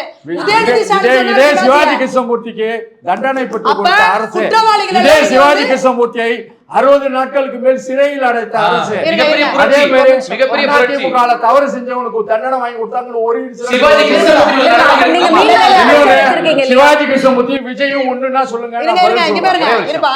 அந்த அக்யூஸ்ட சிவாஜி கிருஷ்ணமூர்த்திங்கிற கோர்ட்டால தண்டனை வாங்கி கொடுக்கப்பட்ட அக்யூஸ்ட உதயநிதி ஸ்டாலின் நட்சத்திர பேச்சாளர், பேச்சாளர். தயாநிதி மாறன் நட்சத்திர இதெல்லாம் பேச்சாளர். இதெல்லாம் இருங்க, தவறான இருங்க. செய்திங்க. தம்பி, இருங்க. தவறான தம்பி, இருங்க. அடுத்தது, இருங்க. இருக்கிறீங்க. ரவி நீங்க- சார், ஒரு நிமிஷம் கருத்தை பதிவு வச்சுக்கிறேன். இல்ல, நான் ஒண்ணே ஒண்ணு கேட்கறதுக்கு நான் நெறியாளர் பதில் சொல்லுங்க. சிவாஜி கிருஷ்ணமூர்த்தியும் விஜயும் ஒண்ணா? இல்ல இல்ல கண்டிப்பா இல்ல. யாரு பெண்களை விஜய் பேசுறாங்க? ஒண்ணுன்னு தவறு சொல்லு. தானே? அவர் மனநிலை பாருங்க, எவ்வளவு சிவாஜி மோசமான மனநிலை. கிருஷ்ண- யார் மேல எப்படி வேணாலும் பேசாதீங்க சிவாஜி சொல்றீங்களா? கிருஷ்ணமூர்த்தி என்பவர் தவறு செய்ததற்காக தண்டிக்கப்பட்டவர் நீதிமன்றத்தால தண்டனை அம்மா, பெற்று இல்ல, இல்ல. திமுக இருக்காரு. நீதிமன்றத்தால் தண்டிக்கப்பட்டவர் திமுக இருக்காரு. நீதிமன்றத்தின் இருங்கப்பா, மூலம் ஒரு நிமிஷம். தண்டனை இல்ல, பெறப்பட்டது இல்ல. இந்த ஆட்சியில. ஒரு நிமிஷம் இந்த பாயிண்ட நான் அதிமுக ஆட்சியில் இல்ல. வச்சிடுறேன். அவர் முடிக்க அதனால நல்லா முடிச்சிருங்க. தெரிஞ்சுங்க. அதனால சிவாஜி கிருஷ்ணமூர்த்தி மீது திமுகவை சேர்ந்தவர் ஆனா அவரை வச்சு பிரச்சாரம் பண்ணுவோம். என்றாலும் அவர் மீது நடவடிக்கை எடுத்தது இந்த ஆட்சி. மிகப்பெரிய ஒரு நடவடிக்கை. ஆளுங்கட்சியை சேர்ந்தவர் 60 நாட்களுக்கு மேல் சிறையில் அடைத்தார். எங்களை பொறுத்தவரை தவறு யார் செய்தாலும் தவறு தவறுதான். இல்ல, இல்ல. எங்களை மாதிரி நடவடிக்கை எடுக்க இருங்க, ஒரு முடியாது. நிமிஷம். முடிச்சிருங்க. எங்களை மாதிரி நடவடிக்கை எடுக்க முடியாது. இன்னொன்னு அது இவங்க தெரிஞ்சுங்க. எங்களுக்கு விஜய் அவர்கள் மேல தனிப்பட்ட கருத்து வேறுபாடு நிறைய உண்டு. இவங்க என்ன சொல்றாங்க, அவங்களை தனிப்பட்ட தாக்குதல் நடத்துறாங்க. ஏன்னா கோர்ட் வழக்குக்கு வந்தால யாரையுமே தனி மனித தாக்குதல் பண்ண தனி மனித தாக்குதல் இல்லைங்க. அப்படி இருங்க. தனி மனித நீங்க தாக்குதல் பேசுறது இல்ல. வரல, பேசாதீங்க. அது நீதிமன்றத்தை தட்டின ஆமா. பிறகு அது தனி அப்போ மனித கருணாநிதி தாக்குதல் அல்ல. அவர்கள் மேல நீதிமன்ற வழக்கு வரலையா? கருணாநிதி அவர்கள் மேல கனிமொழி அவர்களை பத்தி நீதிமன்ற வழக்கு வந்ததா இல்லையா? என்ன வழக்கு வந்தது? என்ன வழக்கு வந்தது? அதை நீங்க தள்ளிட்டு போறீங்க. அவர் வந்து மேடை நீதிமன்றத்தை போய் என்ன சொல்லிருக்காரு கனிமொழி அவர்களை பத்தின்னு எடுத்து படிங்க. நாங்க அதுக்கு தயாரா இல்ல. இறந்தவர்களோட மாண்பை குறைக்க நாங்க தயாரா இல்ல. ஆனா சொல்லிட்டு இறந்தவரோட மாண்பை குறைக்க தயாரா இல்ல. நீதிமன்றத்துக்கு போயிட்டு எல்லாரும் அவங்க கருத்தை பதிவு பண்ணாங்க. ஒரு 60 நொடி எடுத்துக்கிறேன். ஏன்னா அவர் பேசியிருக்காரு. இப்ப அவர் விஜய் குறித்து பல கருத்துக்கள் அவர் பேசுறாரு. அண்ணன் விஜய் அவர்கள் வந்து எப்ப பார்த்தாலும் உங்க சுற்றுல பேசுங்க. இந்த குறுக்கீடு மட்டும் நான் முடிச்சிடுறேன். அண்ணன் அவர்கள் ஒவ்வொரு முறை சொல்றாங்க எப்ப பார்த்தாலும் உடனடியாக கடுமையான நடவடிக்கை எடுத்துட்டோம் அப்படின்றாங்க. ஐயா ஸ்டாலின் அவர்கள் நடவடிக்கை எடுத்திருக்கலாம். ஆனா எப்ப தெரியுமா எடுப்பாரு? எதிர்கட்சி தலைவர் அறிக்கை கொடுத்து இருக்கக்கூடிய எல்லா கட்சிகளும் அழுத்தங்கள் கொடுத்து இந்த ஆட்சி வந்து எதுக்குமே லாய்க்கல அப்படின்னு சொன்னதுக்கு அப்புறம் ஒரு கண் துடைப்பு நடவடிக்கை எடுக்கிறாங்க. இது இன்னைக்கு நேத்து மட்டும் இல்ல, இருக்கக்கூடிய எல்லா வழக்குகளையும் நீங்க பாத்தீங்கன்னா இதே நிலைமை தான். தயவு செய்து கண் துடைப்பு தான். திமுக ஆட்சியில வளர்ச்சி திட்டங்கள் பிரம்மாண்டமா இருக்கு அப்படிங்கறத பதிவு பண்றாங்க. உங்களோட கருத்து? ஆமாங்க. அதுக்கு முன்னாடி இது என்னன்னா, இப்ப நடவடிக்கை எடுக்காத விஷயங்களை தான் நான் முதல்ல சுட்டி காட்டினேன். அதுக்கு தான் திமுக காரங்க யாராவது பதில் சொல்லணும். முதலமைச்சர்ல இருந்து இவங்க யார் வரைக்கும் சொல்லலாம். இந்த பெண் காவல் அதிகாரிக்கு பாலியல் தொந்தரவு கொடுக்கப்பட்ட வழக்கு வாபஸ் வாங்கியிருக்காங்க. அந்த சப் இன்ஸ்பெக்டர் 6 மாசம் கழிச்சு அந்த அம்மா வழக்கை வாபஸ் வாங்கியிருக்காங்க. அப்ப அந்த கொடுமையே நடக்கலையா? இல்ல நடந்ததுக்கு நீங்க எடுத்த நடவடிக்கை என்ன கேள்வி இருக்கு. கள்ளக்குறிச்சியில் 100 பேருக்கு மேலே அந்த கள்ளச்சாராயம் மருந்தி மரணிச்சதில் அந்த கைது செய்யப்பட்ட கண்ணுக்குட்டி திமுக காரர் என்பது எல்லாருக்கும் தெரியும், வெளிப்படையாக தெரிஞ்சு திமுக வேலை செஞ்சிருக்கார், திமுகவினுடைய பொறுப்பாளர். அதே கள்ளக்குறிச்சியில் திமுக மாநாடு நடத்தி திமுக இளைஞரை நடத்துகிற மாநாட்டில் சாப்பிட்றதுக்கு உட்கார்ந்த மேசையில் பீர் பாட்டில்களை வச்சிருந்தார் வசந்தன் கார்த்திகேயன், மாவட்ட செயலாளர். இது வந்து ஒரு தண்டனைக்குரிய குற்றம். நீங்கள் சும்மா கல்ச்சுரலாக பிரச்சனை மட்டும் இல்லாது, அது தண்டனைக்குரிய குற்றம். என்ன நடவடிக்கை? நான் முதல் சுற்றுலேயே கேட்டேன், திருவொற்றியூர் சங்கர் மேலே என்ன நடவடிக்கை, அனிதா ராதாகிருஷ்ணன் மேலே என்ன நடவடிக்கை? ஒரு நடவடிக்கையும் இல்லை. அப்போ இவங்க ஒரு பக்கம் இந்த வேலையில் செஞ்சுட்டே இருக்கிறாங்க. அண்ணன் கேட்குறாங்க, கிருஷ்ணமூர்த்தியும் சிவாஜி கிருஷ்ணமூர்த்தியும் விஜயும் ஒன்றான்னு. சிவாஜி கிருஷ்ணமூர்த்தியும் கருணாநிதி அவர்களும் ஒன்று, சாரி விஜய் அவர்களும் கருணாநிதி அவர்களையும் கம்பேர் பண்ணி பார்க்கலாமா? அப்போ திரு கருணாநிதி அவர்கள் சட்டமன்றத்திலே அவர் பேசிய பேச்சு என்று சொல்லி நான் சொல்லவில்லை, திமுகவின் மிக முக்கிய பேச்சாளர் ஒருவர் மேடையிலே பேசி அந்த காணொலி வந்துட்டு இருக்குது. யாரோ ஒருத்தர் கேள்வி கேட்டார், திராவிட நாடு எங்கே இருக்குது என்று கேட்டப்போ எங்க தலைவர் என்ன பதில் சொன்னார் தெரியுமா என்று பெருமையாக பேசிக் கொண்டிருக்கிறார்கள். இன்றைக்கு வரைக்கும் இலக்கிய நயம்ங்க, தவறா பேசக்கூடாது. ஒரு பெண்ணை பார்த்து அவிழ்த்து பாவாடை தூக்கி பாருன்னு சொல்றது இலக்கிய நயமா? பாத்துவாங்க, இதான் திமுக கோப்பினுடைய நாடாவை அவுத்து பாருங்க, இலக்கிய நயம். கோப்பினுடைய நாடாவை அவுத்து பாருங்க. அத நீங்க உங்க என்ன வக்கரமா இருக்கு, அதனால வக்கரமா பாக்குறீங்க. கோப்பினுடைய நாடாவை அவுத்து பாருங்க, நீங்க ஏன் பாவாடை நாடாக்கு போறீங்க? அது உங்களுடைய பார்வை தப்பு. அதான் சொல்றேன், ஒரு பொம்பளை எய்த்து கேள்வி கேட்கிறானே அவளை கூணி குறுக்க போக வைக்கணும்னு கேவலமா ஒரு பேச்சு. உங்க கண்ணுல காமால இருக்கு, உங்க கண்ணை சரி பண்ணி. இல்ல திமுக இருக்க மகளிர் கிட்ட எல்லாம் இந்த டயலாக சொல்லுங்க, சந்தோஷமா ஏத்துப்பாங்க. இதை வளர்ச்சி திட்டங்கள் அப்படிங்கறத பத்தி இதை நாம் நிரூபிக்கிறதுக்கான தேவையே இல்லைங்க. ஏன்னா இது மக்களுக்கு தெரியும். பெண்கள் குறித்து திமுகவின் பார்வை எப்படி இருந்திருக்குது வரலாறு முழுக்க இருக்கு. ஐயா கருணாநிதி அவர்கள் தொடங்கி அவங்களுக்கு தெரியும். அதை ஒரு பக்கம் விட்டுருவோம். அதே மாதிரி இன்னொரு குற்றச்சாட்டு தொடர்ச்சியா வைக்கிறது, தூத்துக்குடி துப்பாக்கி சூடு அதிமுக ஆட்சி காலத்துல பண்ணாங்க, டிவி பார்த்து தெரிஞ்சுக்கிட்டாங்க. அது தம்பியும் கூட அதையே குறிப்பிட்டு சொல்றாங்க. நான் அதுக்கு தெளிவான விளக்கம் பல முறை கொடுத்துருக்கிறோம். டிவியை பார்த்து தெரிஞ்சுக்கிட்டாருன்னா எங்க பார்த்து தெரிஞ்சுக்கிட்டார்? எங்க பொதுச் செயலாளர் அதை சொன்னார், அன்னைக்கு முதலமைச்சராக இருக்கும்போது சொன்னார். என்ன நடந்ததுன்னு அவர் சொன்ன அந்த வீடியோ இருக்கு. செக்ரட்டரிஸோட, சீஃப் செக்ரட்டரிஸோட மற்ற செக்ரட்டரிஸ் உட்கார்ந்து மீட்டிங் நடந்துட்டு இருக்கு. சீஃப் மினிஸ்டர் கூட பிரச்சனை நடக்கும்போது மீட்டிங்ல இருக்கார். இது வந்து ஒரு முதலமைச்சருடைய டெய்லி அவர் என்ன ஒர்க் பண்றாருங்கிற குறிப்பு இருக்கு இல்லையா, அது அரசு குறிப்பு. அந்த குறிப்பில் இருக்கு. அவர் அந்த இடத்துல மீட்டிங்ல உட்கார்ந்து செக்ரட்டரிஸ் கூட ஐஏஎஸ் ஆபீசர்ஸ் கூட டிஸ்கஸ் பண்ணிட்டு இருக்கும்போது அங்கிருந்து பேரணி தொடங்குகிறது, பேரணி நடந்து கொண்டு இருக்கிறது, துப்பாக்கி சூடு தொடங்கி விட்டது என்பது அந்த அறையில் இருக்கிற தொலைக்காட்சியில் வருது. அதுக்கு அவர் சொன்ன அர்த்தம் என்ன அப்படின்னு சொன்னா, அதுல துப்பாக்கி சூட்டிற்கு தான் உத்தரவு கொடுக்கவில்லை என்பதைத்தான் அவர் அதை சொன்னார். எனக்கு தெரியாது, நான் உத்தரவு கொடுக்கல, அங்க அவன் முடிவு எடுத்திருக்காங்க, அந்த ஆபீசர்ஸ் முடிவு எடுத்திருக்காங்க. அதை நான் தொலைக்காட்சியில் இவங்க சொல்றது எப்படின்னா அவர் ஜோரா இருக்கு, புதுசா இருக்கு, ஜோரா இல்ல. நீங்க சரியான ஆட்கள் அந்த 5 வருஷம் ஆட்சி நடத்திக்கிறீங்க. ஒரு தடவை அந்த ஃபைல் எடுத்து நீங்க செக் பண்ணிட்டு சொல்லலாம். ஏன் உங்க முதலமைச்சருக்கு அந்த திராணி இல்ல? 5 வருஷமா நானும் திராணி இல்லங்கெல்லாம் பேசக்கூடாது, தவறான வார்த்தை. திராணி இல்லன்னா முதலமைச்சருக்கு திராணி இல்லன்னா பேசக்கூடாது, அத வாபஸ் வாங்கணும். திராணி இல்ல, வக்கில்ல, அறிவில்லாத ஒரு முதலமைச்சர் 5 வருஷம் ஆண்டிருக்கார் தமிழ்நாட்டை. கருத்தை பதிவு பண்ண யார் கருத்தையும் பேச விட மாட்டீங்கன்னா என்ன நாகரிகம் இது? அது திமுக நாகரிகமே அவ்வளவுதான். புரியுதா? நான் சொல்றேன், சோனியா காந்தி காலில மண்டியிட்ட கருணாநிதியும் இந்த ஸ்டாலினும் அடிமை கூட்டம். இந்த திமுக கொத்தடிமை கூட்டம். கருணாநிதி அவர் மக, அவர் அவனுக்கு பேரு நாளைக்கு இன்பநிதிக்கு மகன் வந்தா அவனுக்குமே இவங்க வேற வேலை செய்வாங்க. இது கொத்தடிமை கூட்டத்துக்கு இந்த நியாயமான தேவையா என்ன? அப்ப தூத்துக்குடி சம்பவத்தில் இது நடக்குது. இந்த தூத்துக்குடி சம்பவத்தில் இருங்க முடிச்சிடறேன் நானு. திரு அருணா ஜெகதீசன் அவர்கள் தலைமையில் அந்த நீதிமன்ற குழு வந்து அறிக்கை கொடுக்குது. யாரு துப்பாக்கியில சுட உத்தரவிட்டா, யார் அந்த கொலைக்கு காரணமானவர்கள் அறிக்கை கொடுத்து அவர்கள் மீது நடவடிக்கை எடுன்னு ஸ்டாலின் அரசாங்கத்துக்கிட்ட சொன்னா, ஸ்டாலின் அரசாங்கம் நடவடிக்கை எடுக்காது மட்டும் இல்ல, அந்த அதிகாரிக்கு ப்ரமோஷன் கொடுத்து வச்சிருக்கு. இந்த அரசாங்கத்தை நடத்தின ஸ்டாலின் இவங்களை பார்த்து எங்களை பார்த்து மீண்டும் மீண்டும் ஒண்ணு. ரெண்டாவது, அவங்களோட திட்டங்கள் என்ன வளர்ச்சி திட்டம்? நான் கேட்கிறேன், வளர்ச்சி திட்டம் என்ன திட்டம்? ஃபேமிலியோட டூர் போனதை தவிர நீங்க வெளிநாட்டுக்கு போய் கொண்டு வந்து முதலீடு என்ன? நான் சொல்றேன், ஐயா எடப்பாடியார் அவர்களினுடைய ஆட்சியில சிங்கிள் விண்டோ சிஸ்டம் இருந்துச்சு, தொழில் தொடங்குறதுக்கு. இந்த சிங்கிள் விண்டோ சிஸ்டத்தினுடைய நோக்கம் என்ன? எந்த இடத்துல ஒரு புது தொழில் வருகிறது என்றால் அந்த தொழில் தொடங்குவதற்கு என்ன தடைகள் இருக்கிறதோ அந்த தடைகளை நிவர்த்தி செய்து கொடுப்பது இந்த சிங்கிள் விண்டோ சிஸ்டத்தின் நோக்கம். இதனுடைய தலைவர் யார்? முதலமைச்சர். ஏன் முதலமைச்சர் தலைவரா இருக்கணும்? ஏன்னா ஒரு இடத்துல போய் ஒருத்தர் தொழில் தொடங்க போறார், அங்க மின்சாரத்துறையால பிரச்சனை வரலாம், சாலை துறையால பிரச்சனை வரலாம், பல்வேறு துறைகள், சுற்றுச்சூழல் துறையால பிரச்சனை வரலாம். இந்த எல்லா துறைகளையும் கண்ட்ரோல் பண்ற ஒருத்தர் மேல இருந்தா தான் தொழில் தொடங்குறவங்களுக்கு எளிமையா தொழில் தொடங்கி கொடுக்க முடியும். அதுக்காகத்தான் அந்த சிங்கிள் விண்டோ சிஸ்டம். அதுக்கு தான் முதலமைச்சரே அதுக்கு தலைவரா இருந்தார். நான் கேட்கிறேன், ஸ்டாலின் வந்து வந்த பிறகு அதுக்கு தலைவரா இருக்காரா ஸ்டாலின்? அந்த சிங்கிள் விண்டோ சிஸ்டம் செயல்பட்டுச்சா? 2000 ஒரே வருஷத்துல சட்டமன்றத்தில் பேசணும் நான் சொல்றேன், எங்க எம்எல்ஏ பேசுன, சிங்கானூர் எம்எல்ஏ பேசுன செய்தி சொல்றேன். ஒரே வருஷத்துல கோயம்புத்தூருக்குள்ள மட்டும் 2000 MSME மூடப்பட்டிருக்கு 2024-25. பதில் உண்டா ஸ்டாலின் கிட்ட, திமுக அரசாங்கத்துக்கிட்ட? ஃபாக்ஸ்கான் நிறுவனம் புதிதா தொழில் முதலீடு செய்ய போகுதுன்னு பச்சையா தொழில்துறை அமைச்சர் பொய் பேசலையா தமிழ்நாட்டு மக்கள் முன்னாடி? இந்த கொரிய நிறுவனம் ஒன்று சென்னைக்கு வந்த நிறுவனம் இவங்களுக்கு கமிஷன் கொடுக்க முடியாதுன்னு சொல்லி ஆந்திராவுக்கு போகலையா? என்னங்க வளர்ச்சி திட்டம்? மூலதன செலவீடு என்னங்க? நான் கேட்கிறேன், 5 லட்சம் கோடி கடன் வாங்கிக்குது இந்த அரசாங்கம். 5 லட்சம் கோடி கடன் வாங்குறதுல மூலதன செலவீடு சொல்லுங்க. அதிமுக அரசாங்கத்துக்கு வெள்ளை அறிக்கை நீங்க கொடுத்தீங்கல்ல, பிடிஆர் பழனிவேல் தியாகராஜன் வந்து கொடுத்தார்ல, அதுல இருக்கிற டேட்டாவை எடுத்துக்கோங்க. எங்களுடைய மூலதன செலவுகளை அவரே குறிப்பிட்டிருக்கிறார். நாங்க சொல்றது விட்டுருங்க, அவர் கொடுத்ததை சொல்லுங்க. என்ன இருக்குது வளர்ச்சி திட்டம்? நான் ரொம்ப சாதாரணமா கேட்கிறேன், உங்க முதலமைச்சரை பத்தி நீங்க பண்ணிட்டு இருக்கிற மோசடிகளை பத்தி பேசுற இத்தனை ஆத்திரம் வருது இல்ல, உங்க அமைச்சர் சொன்னதுக்கு எனக்கு பதில் சொல்லுங்க. உங்க அமைச்சர் சொன்னாரா இல்லையா? ஸ்டாலினுடைய மகனும் மருமகனும் 2 பேர் மட்டும் சேர்ந்து 2 வருஷத்துக்குள்ள 30,000 கோடி ரூபாய் கொள்ளை அடிச்சிருக்காங்க, அதை எங்க இன்வெஸ்ட் பண்றதுன்னு தெரியாம தெரியுறாங்கன்னு சொன்னாரா இல்லையா உங்க அமைச்சர்? அடிப்படை ஆதாரம் ரிலீஸ் ஆயிருச்சு. சொல்றேன், அந்த ஆடியோ வந்து அவரோட இல்லைங்கிறத இவங்க தரப்பு வாதம், அதான வாதம். ஒரு அமைச்சர் மாதிரியே ஒருத்த மிமிக்ரி பண்ணி ஆடியோ விட்டு தமிழ்நாட்டில் இவ்வளவு பெரிய பிரச்சனை கிளப்புறானே, அவன் யாருன்னு கண்டுபிடிக்கிற கூட துப்பு இல்லைன்னு இந்த காவல்துறை எதுக்கு?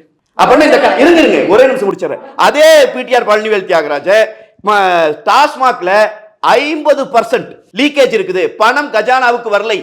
ஆட்சி அமைச்சர் 2 வருஷத்துக்கு அப்புறம் சொன்னது புரியுதுங்களா? 50% என்ன? இன்னைக்கு 55,000 கோடி டாஸ்மாகோட வருமானம். அப்ப இன்னொரு 55,000 கோடி ஊழல் செய்யப்படுகிறது முதலமைச்சர் குடும்பத்தால். அதுதான் அர்த்தம். என்ன நடவடிக்கை? இன்னைக்கு வரைக்கும் அதை மாத்தி இருக்கிறீங்களா? நான் கேட்கறது அதிமுக வச்ச குற்றச்சாட்டு இல்ல, உங்க அமைச்சர் வச்ச குற்றச்சாட்டு. புரியுதா? அப்ப முழுக்க தோற்று போன ஒரு மோசடி அரசாங்கம். இதுக்கு என்ன வேலை செய்யறாங்கன்னா இவங்க, இதெல்லாம் நம்ம சுட்டி காட்டணும்னா அங்கே பார், குஜராத்தை பார், அங்கே பார். நான் கேட்கிறேன், சரி பார்க்கலாம், அங்கெல்லாம் பார்க்கலாம். இல்ல மற்ற மாநிலங்களோட நம்ம வளர்ந்த மாநிலமா இருக்கும். நீங்க சொல்றீங்கல்ல, இப்ப இந்திரா காந்தி அம்மா அவங்க கொலை செய்யப்பட்ட போது 2000 சீக்கியர்கள் இனப்படுகொலை செய்யப்பட்டார்கள், சரிதானுங்களா? இந்த இனப்படுகொலை செஞ்ச காங்கிரஸோடு கூட்டணி இருக்கிறீங்களே, உங்களுக்கு என்ன? நீங்க காங்கிரஸ் வந்து தூய்மையான ஆட்சி. 2000 சீக்கியர்கள் கொல்லப்பட்டாங்க, பல சீக்கிய பெண்கள் பாலியல் வன்கொடுமைக்கு உட்படுத்தப்பட்டாங்க. அதிமுக இதே காங்கிரஸோட கூட்டணி வச்சது. அதுக்கு நான் வரேன், இனப்படுகொலைக்கு அப்புறம் தான். அப்ப கூட்டணி வச்சிருக்கிற பாரதிய ஜனதா கட்சி பண்ணதுக்கு அதிமுக பொறுப்பேற்க முடியாதுன்னா, அதே மாதிரி கூட்டணி வச்சிருக்கிற காங்கிரஸ் பண்ணதுக்கு திமுக அதிமுக போட்டு. இப்ப நான் சொல்லுவது, அதிமுக ஆட்சி இங்க என்ன பிரச்சனைன்னு நீங்க குறிப்பிட்டு சொல்லுங்கன்னு சொன்னா, 5 வருஷமா முதலமைச்சரோட இவங்க கடைசி ஆள் வரைக்கும் குஜராத்தை பார், மணிப்பூரை பார், கூட்டணி கட்சிகள் அந்த மாநிலத்திலே அவர்கள் என்ன பிரச்சனை செய்கிறார்கள் என்பது அவங்க தான் டிஃபெண்ட் பண்ணணும், புரியுதுங்களா? அவங்க அதுக்கு என்ன விளக்கங்கள் கொடுப்பாங்க. நான் சொல்றேன், காங்கிரஸை போல தொடர்ச்சியாக இனப்படுகொலைக்கு துணை போன இன்னொரு கட்சி இல்லை, புரியுதுங்களா? அந்த காங்கிரஸோடு சேர்த்து தமிழின படுகொலைக்கு இவர்கள் துணை போனவர்கள். இதே ஐயா கருணாநிதி தமிழின படுகொலைக்கு துணை போனார், 2 லட்சம் தமிழர்களை கொன்று குவித்தார். அதை அதிமுக செய்யல. அந்த இனப்படுகொலை செஞ்சவன் மேல பொருளாதார தடை விதி, அவன் மேல சர்வதேச விசாரணையை கொண்டு வரதான் அதிமுக தீர்மானம் போட்டுச்சு. அதுதான் அதிமுகவும் திமுக வித்தியாசம். நான் சொல்றேன், நாங்கள் இனப்படுகொலைக்கு துணை போகிறவர்கள் அல்ல. எந்த கட்சியோடு கூட்டணியாக இருந்தாலும்.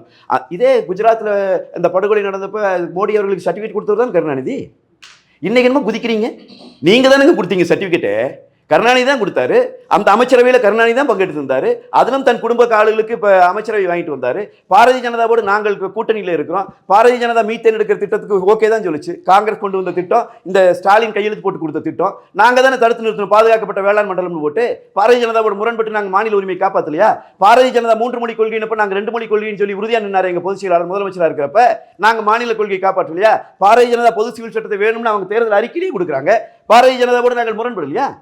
இது மாதிரி காங்கிரஸோட பாரதிய ஜனதாவோட ஆட்சியில் இருந்தபோது, அவங்க கூட்டணியில் இருந்தபோது ஒண்ணு முரண்படுச்சு திமுக காட்டுங்க பார்ப்போம். வரலாற்றில் காட்டுங்க. நான் 5 வருஷமா நான் கேட்கிறேன். 50 வருஷமா இவங்க இருந்திருக்கல, 18 வருஷம் ஆட்சியில் இருந்திருக்கிறீங்க. ஒரே ஒரு முறை நீங்கள் கூட்டணி வைத்திருந்த கட்சி மத்தியில் ஆட்சியில் இருக்கும்போது அவங்க கூட முரண்பட்டு மாநில உரிமை ஒன்றை காப்பாற்றணும்னு காட்டுங்க.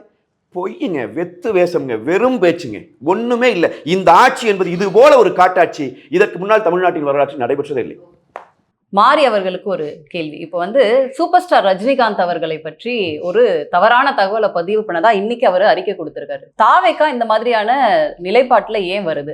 காலம் பேசுது, ஆனா காத்திருந்து பதில் சொல்லும் அப்படிங்கிற ஒரு அறிக்கை அவர் கொடுத்திருக்காரு. அந்த கேள்விக்கு நான் பதில் சொல்றேன். அதுக்கு முன்னாடி ஒரு 2-3 விஷயங்களை சுருக்கமா முடிச்சிடறேன். தாவேகா தலைவர் விஜய் தனிப்பட்ட விஷயங்களை குறித்தெல்லாம் அண்ணன் பேசிட்டு இருந்தாரு. தனிப்பட்ட குடும்ப விஷயத்துக்காக, தனிப்பட்ட 2 நபர்களின் ஈகோவின் காரணமாக தினகரன் அலுவலகத்தில் அடிச்சு தீ வச்சு எரிச்சு கொன்னுட்டு 3 பேரை கொன்னு புதைச்சாங்களே, அதை பத்தி அவரோட நிலைப்பாடு என்ன? இது யாராவது பேசியிருக்காங்களா இது வரைக்கும்? இவங்க கட்சியில இப்ப பேசினார்ல தனிப்பட்ட குடும்பத்துல, சரி குடும்பத்துல ஒரு பிரச்சனை, அது யாரையாவது பொதுமக்களை பாதிச்சுதா? ஆனா நீங்க உங்களோட தனிப்பட்ட ஈகோ காரணமாக உள்ளுக்குள்ள வேலை செஞ்சுட்டு இருந்த 3 பேரை தீ வச்சு கொடுத்தீங்க. ஒண்ணு. 2வது விஷயம், இவர் சொன்னாரு ஒரு தனி மனிதன், எனக்கு திடீர்னு பார்த்தா ஏதோ மோட்டிவேஷனல் ஸ்பீச் மாதிரி, ஒரு டிபேட் மாதிரி இல்லை. தனி மனிதன் அவன் நினைக்கணும், ஃபீல் பண்ணணும், மற்ற உயிர்களை பார்க்கணும் அப்படின்னு. இது எல்லாத்துக்கும் அடிப்படை என்னது? மனசாட்சியை தொட்டு சொல்லுங்க. ஒவ்வொரு பாலியல் வன்கொடுமைக்கும் அடிப்படை என்ன? போதை. எல்லாருமே நம்ம அதை பத்தி பேசுறோமே. கஞ்சா, மது இருக்குல்ல. நான் ஆட்சிக்கு வந்தவுடன் படிப்படியாக குறைப்போம்னு சொல்லிட்டு படியை ஃபுல்லாக கூட்டிட்டாரு. இப்போ முதலமைச்சர் படியெல்லாம் கூட்டிட்டே இருக்காரு. நல்லா உயரமா ஏறி போயிட்டு மது பாட்டில் வாங்கிட்டு எல்லாம் குடிச்சிட்டு அப்புறமா போயிட்டு உங்களோட வேலைகளை பண்ணுங்க. இந்த பாலியல் வன்கொடுமை ஒரே ஒரு நேர்மையான முதலமைச்சர். ஆமாங்க, எடப்பாடி பழனிசாமி ஐயா சரியில்லை, பாஜக பாசி அரசு, எல்லா கட்சியும் தவறான கட்சி.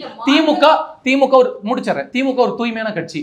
நீங்க அந்த கட்சி ஒரே ஒரு முறை இப்ப சொல்லுங்க, நான் வந்த உடனே ஒட்டுமொத்த மதுக்கடைகளை மூடிடுவேன். இந்த மதுக்கடைகள் தான் என்னோட ஆட்சியில மிகப்பெரிய கெட்ட பேரை ஏற்படுத்திட்டு பெண்களுக்கு பாதுகாப்பு இல்லாத அரசா இருக்கு. நான் சரி பண்றேன். தாவேகா ஆட்சிக்கு வந்துட்டா மாற்றத்துக்கான அரசியல்னு சொல்றீங்க. தாவேகா ஆட்சிக்கு வந்து இதெல்லாம் மது போதையை பத்தி பேசுறாங்க. நீங்களே பேசிட்டு இருக்கீங்களா? நீங்களே என்ன எடுத்துட்டு போனாருன்னு கேட்டு சொல்லுங்க. இப்ப நான் இப்படி நீங்க சொன்னீங்க அப்படின்னா ஐயா உதயநிதி குறித்து நான் பேசாம நீங்க எந்திரிச்சு போயிருவீங்க. அது தனிப்பட்ட தகவல் வேண்டாம். நீங்க என்ன கேக்குறீங்க? இப்ப ரஜினி அவர்களை மிரட்டினதாக ஆதவர்ஜுனா பதிவு பண்ணிருக்காரு. இப்படி மற்ற விஷயங்களே பண்றோம். களத்துல மக்களுக்காக தாவேக்கா என்ன பண்ணுது? உங்களோட கொள்கை தான் என்ன? இல்ல, நீங்க ஒரே ஒரு விஷயம் புரிஞ்சுக்கோங்க. எனக்கு கொள்கை இருக்கு, கோட்பாடு இருக்கு, தத்துவம் இருக்கு, எல்லா கட்சிகளும் சொல்லுது. நீங்க சொல்ற பார்வையில் நான் என்ன சொல்றேன், தாவேக்காக்கு கொள்கையில தத்துவம் அப்படின்னு வச்சுக்குவோம். ஆனா இதுவரைக்கும் இருந்த கட்சிகள் கொள்கை தத்துவம் இது எல்லாத்தையும் இருக்க பிடிச்சிக்கணும் அப்படின்னு சொல்லி அதுல உறுதியா இருந்திருக்காங்களா? அதனால மக்களுக்கு என்ன பலன் அடைச்சிருக்கு? நாங்கள் பெரியார் ஐயாவை தாங்கி பிடிக்கிறோம், இந்த கொள்கை அந்த கொள்கை அப்படின்னு பேசுறாங்க. நீங்க நான் சொல்றேன், இந்த கொள்கைன்ற பேச்சை நீங்க எடுத்து நான் சொல்றேன், நீங்க நேர்மையான முதலமைச்சர் தானே, எதுக்கு கூட்டணிக்கு வந்து காங்கிரஸ் கெஞ்சிட்டு இருக்கீங்க? கொள்கை கோட்பாடு தத்துவம் மட்டும் கிடையாதுங்க, அது மட்டும் கிடையாது. அதை வச்சு மட்டுமே நம்ம என்ன புதுமையான திட்டம் தாவேகா வச்சிருக்கு? இது மாதிரி பெரியவங்க எல்லாம் இவங்க மிரட்டினாங்க அவங்க மிரட்டுறாங்க சொல்றதா இல்ல? இன்னைக்கு அவர் ஒரு அறிக்கைக்கு என்ன சொன்னாரு? பேசின கனவை நீங்க பாத்தீங்களா? அவர் என்ன சொன்னாரு? ரஜினிகாந்த் கீழே தள்ளி விடணும், ரஜினிகாந்த் அவமானப்படுத்தணும் அப்படிலாம் கிடையாது. ரஜினிகாந்த் குறித்து இதே மாதிரி ஒரு மிகப்பெரிய விமர்சனம் வந்துச்சு. அடுத்த சூப்பர் ஸ்டார் யார் அப்படின்னு ஒரு பிரச்சனை வந்துச்சு. அதுக்கு மேடையிலே முற்றுப்புள்ளி வச்சது தாவேகா தலைவர் விஜய். என்ன சொன்னாரு? எப்பயுமே ஒரே ஒரு கேப்டன் தான், ஒரே ஒரு சூப்பர் ஸ்டார் தான், நான் எப்படி இருக்கணும் அப்படியே இருந்துட்டு போறேன். அது போல இது திட்டமிட்டு இப்ப ஒண்ணும் இல்ல. அத ரஜினிகாந்த் ஐயா வருத்தம் தெரிவிப்பாரா?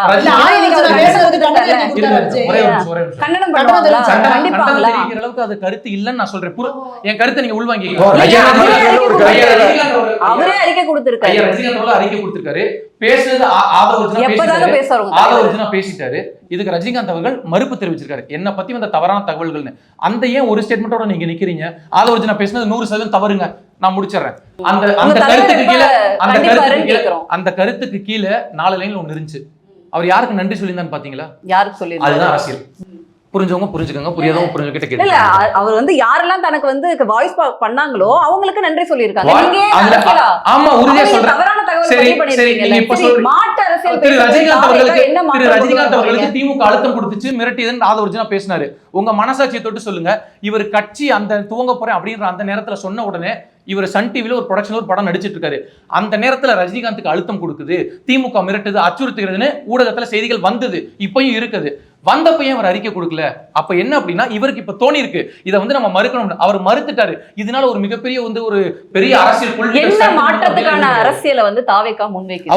அவங்க முக்கியமா வைக்கக்கூடிய விஷயம் என்ன, போற இடமெல்லாம் தாவேகா தலைவர் விஜய் பேசக்கூடிய விஷயம் என்னன்னா பெண்கள் பாதுகாப்பு. நீங்க நல்ல ஆட்சி கொடுத்தா எதுக்குங்க ஒரு நடிகர் வரப்போறாரு? இப்ப நான் சொல்றேங்க, நான் விஜய் அவர்களை ஆதரிக்கிறேன், தாவேகா கட்சியை நோக்கி நான் பயணம் பண்றேன்னா என்ன மாதிரியான விஷயங்கள் எல்லாம் முன் வச்சு இது வரைக்கும் தாவேகா போராட்டங்களை பண்ணிருக்கு? மக்கள் பிரச்சனைக்கு எத்தனை நின்னு இருக்கீங்க? எந்த பிரச்சனையும் நிக்கலையா? நீங்க சொல்லுங்க. நீங்க லிஸ்ட் எல்லா பிரச்சனையும் நிக்கிறாங்க. போராட்டங்கள் எத்தனை விஷயங்கள் பண்றீங்க அப்படின்னு அவர் அறிக்கை கொடுக்குறாரு. அறிக்கை கொடுத்தா என்ன சொல்றீங்க? ஏன் களத்துக்கு வரல அப்படின்றீங்க. களத்துக்கு வந்தா என்ன பண்றீங்க? அங்க முட்டுக்கட்டை போடுறது. இந்த பக்கம் என்ன சொல்றது? நேர்லயே வரமாட்டாரு, வெளியிலே வரமாட்டாரு. மனசாட்சியை தொட்டு சொல்லுங்க, ஐயா எடப்பாடி பழனிசாமிக்கு கொடுக்குற லிபரேஜ் நீங்க இவருக்கு கொடுக்குறீங்களா? இல்ல கொடுக்கப்படுது, வெளியில வரது கொடுக்கப்படுதா? எல்லா இடத்துலயும் முட்டுக்கட்டை போட்டு வரல வரல. இதே மற்ற மாநிலத்துல பவன் கல்யாணம் சூப்பர் ஸ்டாரா தான் இருந்திருக்காரு அந்த மாநிலத்துல. ஆனா மக்களிடையே போயிருக்காரு, வீதி வீதியா நடந்திருக்காரு. அப்படி விஜய் அவர்கள் பண்ண முடியல. சீமான பிறகு என்ன பண்ண முடியும்? சந்திச்சிட்டு தான் இருக்காரு. கரூர்ல ஒரு துயர சம்பவம் நடந்துருச்சு. அது வந்து மனையூருக்கு வர வச்சு பாக்குறதா? நீங்க மனசாட்சியை தொட்டு சொல்லுங்க. நான் இப்ப இப்படி ஒரு எளிமையா கேள்வி கேட்கிறேன். எல்லாரும் எளிமையான கேள்விதான் நானே கேட்கிறேன். இவரு சீமானா? நீங்க கேள்வி கேட்டா விசாரிக்கிறதுக்கு வீட்டுக்கு வர வச்சு விசாரிச்ச உங்க தலைவர் தான்ப்பா. அது உலகத்துல ஒரு பெரிய புரட்சிமா. சிம்பிளான கேள்வி, பொதுமக்களா கேக்குறேன். நான் நாளைக்கு விஜய் அவர்களுக்கு ஓட்டு போட்டு சிஎம் ஆக்குனா நான் பனையூருக்கு வரணுமா, இல்ல அவர் என் வீதியில பிரச்சனை நடந்தா வருவோம்? உங்களுக்கு எங்க தொகுதி இருக்கோ எங்க வாக்கு இருக்கோ அங்கதானே நீங்க போட போறீங்க. இல்ல மக்கள் பிரச்சனைக்கு கடந்து வர மாட்டேன், எல்லாரும் என்ன அடக்குறாங்க ஒடுக்குறாங்க அப்படின்னா தலைவர்னா அப்படி இருக்க முடியாது இல்ல. எல்லா விஷயத்தையும் அவர் சொல்லலங்க. அப்படி இதே விஜய் அவர்கள் 2 வருஷத்துல எங்கெல்லாம் வந்திருக்காரு, எத்தனை போராட்டங்களை பண்ணிருக்காரு, இந்த விஷயமே எடுத்துக்கோங்க. நான் என்ன கேக்குறேன், இந்த டிபேட் ஆரம்பிச்சது, இப்ப நீங்க ஒரு கேள்வி கேட்டிருக்கீங்க, இந்த டிபேட் ஆரம்பிச்சதுல இருந்து அவர் அதிமுகன்னு சொன்னா பாஜகன்னு சொன்னா பதறாத பதட்டம், விஜய்னு சொன்னா ஏன் இவ்வளவு பதட்டப்படுறாரு? இது இவர் மட்டும் இல்ல, இவங்க கட்சி தலைமை கூட தான். சரி, முதலமைச்சர் பாகுபாடு பார்க்காம தான் எல்லாமே பண்றாரு. எனக்கு விஜய் எல்லாம் நான் போட்டியாவே நினைக்கல, பாகுபாடு பார்க்கல. ஏன் அவர் பேரை சொல்ல கூட நீங்க தயக்கப்படுறீங்க? நான் சொல்லட்டுங்களா இருக்கக்கூடிய விஷயம் என்னன்னு, விஜயை நம்ம பேரை சொல்லி நம்ம அட்டாக் பண்ணிட்டோம்னா விஜயை நேசிக்கக்கூடிய நபர்கள் நம்ம மேல வந்து அப்செட் ஆயிடுவாங்க, அந்த வாக்குகள் போயிடும். அப்ப விஜய்ன்ற பேரை சொல்லக்கூடாது, விஜய்ன்ற பேரை சொல்லாம இல்ல. இப்ப விஜய் ரசிகர்கள்லாம் வந்து திமுக ஓட்டு போடுவாங்கன்னு சொல்ல வரீங்களா? இது வரைக்கும் திமுக ஓட்டு போட்டு இருந்தாங்களா? இவர் எப்ப கட்சி ஆரம்பிச்சாரு? அதுக்கு முன்னாடி விஜய் ரசிகர்கள் யாருக்கும் ஓட்டு போட்டுட்டு இருந்திருப்பாங்கல்ல. அப்ப அவங்களே இப்ப எங்க போவாங்க? இதை இல்லன்னு மறுப்பாரு அவரு? உங்ககிட்டதான் இன்னொரு விஷயம் வருவாங்கல்ல. நீங்க இன்னொரு விஷயம் சொல்லுங்க, நீங்க மனசாட்சியோட சொல்லுங்க. ஐயா ஸ்டாலின் அவர்கள் ஒரு பெரிய கிரவுண்ட் 25 ஏக்கர், நாளை காலையில நான் வரேன், விஜய் நாளை காலையில நாங்க வரேன்றாரு. யாரு காசு கொடுக்காம கூட்டம் கூட்டுவா? மனசாட்சி சொல்லுங்க. இந்த கூட்டம் எல்லாம் ஓட்டா மாறுமா? பார்ப்போம், களத்துல நின்று பார்ப்போம். எந்த சேதாரமும் ஏற்பட்ட கூடாதுன்ற கவலையும் இருக்கு. அந்த கவலைக்குனால தாங்க அவர் பார்த்து பக்குவமா ஒவ்வொரு அடி எடுத்து வைக்கிறாரு. அண்ணன் கேட்டாரு பெண்களுக்கு வந்து பாதுகாப்பு இருக்கு அப்படின்னு. இங்க இருக்கிற எல்லாருமே சொல்லுங்க, நான் பார்த்திருக்கேன், உங்களுக்கு வேணா நான் ஆதாரத்தோட தரேன், புகைப்படம் எடுத்து வச்சுக்கேன் என்னோட மொபைல்ல. ஒரு இடத்துல நின்று ஒருத்தர் பேசிட்டு இருக்காரு, கூட்டமா பெண்கள் நின்றுட்டு இருக்காங்க, எல்லாரும் கருப்பு சிவப்பு சேலை கட்டியிருக்காங்க. அங்க இருந்து ஒரு அம்மாட்ட கூப்பிட்டு கேட்டா என்னங்கம்மான்னு கேட்டா, இல்ல நாங்க பேசிட்டு இருக்கும்போது பாதியில வெளியில வந்துட்டோம், புடிச்சிட்டாங்க எங்களை, எவ்வளவுங்கம்மான்னு கேட்டா ஒரு நாளைக்கு 400 ரூபாய் அப்படின்றாங்க. இதே போல உங்க கட்சிக்காரங்க வீட்டு பெண்களை ஒரு மாட்டு வண்டியிலயோ இல்ல வந்துட்டு ஒரு 407 வண்டியில ஏறி போவீங்களா? இப்படி நீங்க கூட்டத்தை வந்து காசை கொடுத்து கூட்ட வேண்டிய அவசியம் இருக்கு. திரு விஜய் அவர்களுக்கு தானாக எழுச்சியாக இளைஞர்கள் பெண்கள் கூடுறாங்க அப்படின்றதுனாலதான் இவங்க எல்லாத்துக்கும் மிகப்பெரிய. நீங்க மாற்றத்துக்கான அரசியல்னு வந்திருக்கீங்க, அவங்கதான் வந்து பணம் கொடுக்குறாங்க, உரிமை தொகை கொடுக்குறாங்க. இப்ப நீங்க ஏன் 2500 ரூபாய் அறிவிச்சீங்க? இது ஒரே ஒரு நிமிஷம், சிம்பிளா புரிஞ்சுக்கோங்க. விஜய் அவர்கள் இலவசம் ஒண்ணே இருக்கக்கூடாது, நம்ம கொடுக்குறோம்னா நம்ம என்ன மாற்றத்துக்கான அரசியல்? திமுக நீங்க கொடுக்குதுன்னு சொல்றீங்களா? இலவசத்தை கொடுக்குது நீங்க சொல்றீங்களா? யாருமே இங்க வந்து நீங்க இலவசம் கொடுக்காத உரிமை தொகை கொடுக்குறாங்க அப்படின்ற எண்ணம் எதனால வந்தது? இலவசத்தை கொடுக்க கூடாது யாருக்கு என்ன கிடையாது, மக்களுக்கு ஒரு சில விஷயங்கள் நல்ல விஷயங்கள் போய் சேரட்டும். ஆனா அதை கொடுத்துட்டு நீங்க ஒரு இழிவு பண்றீங்க பாத்தீங்களா, அதுதான் இங்க பிரச்சனை.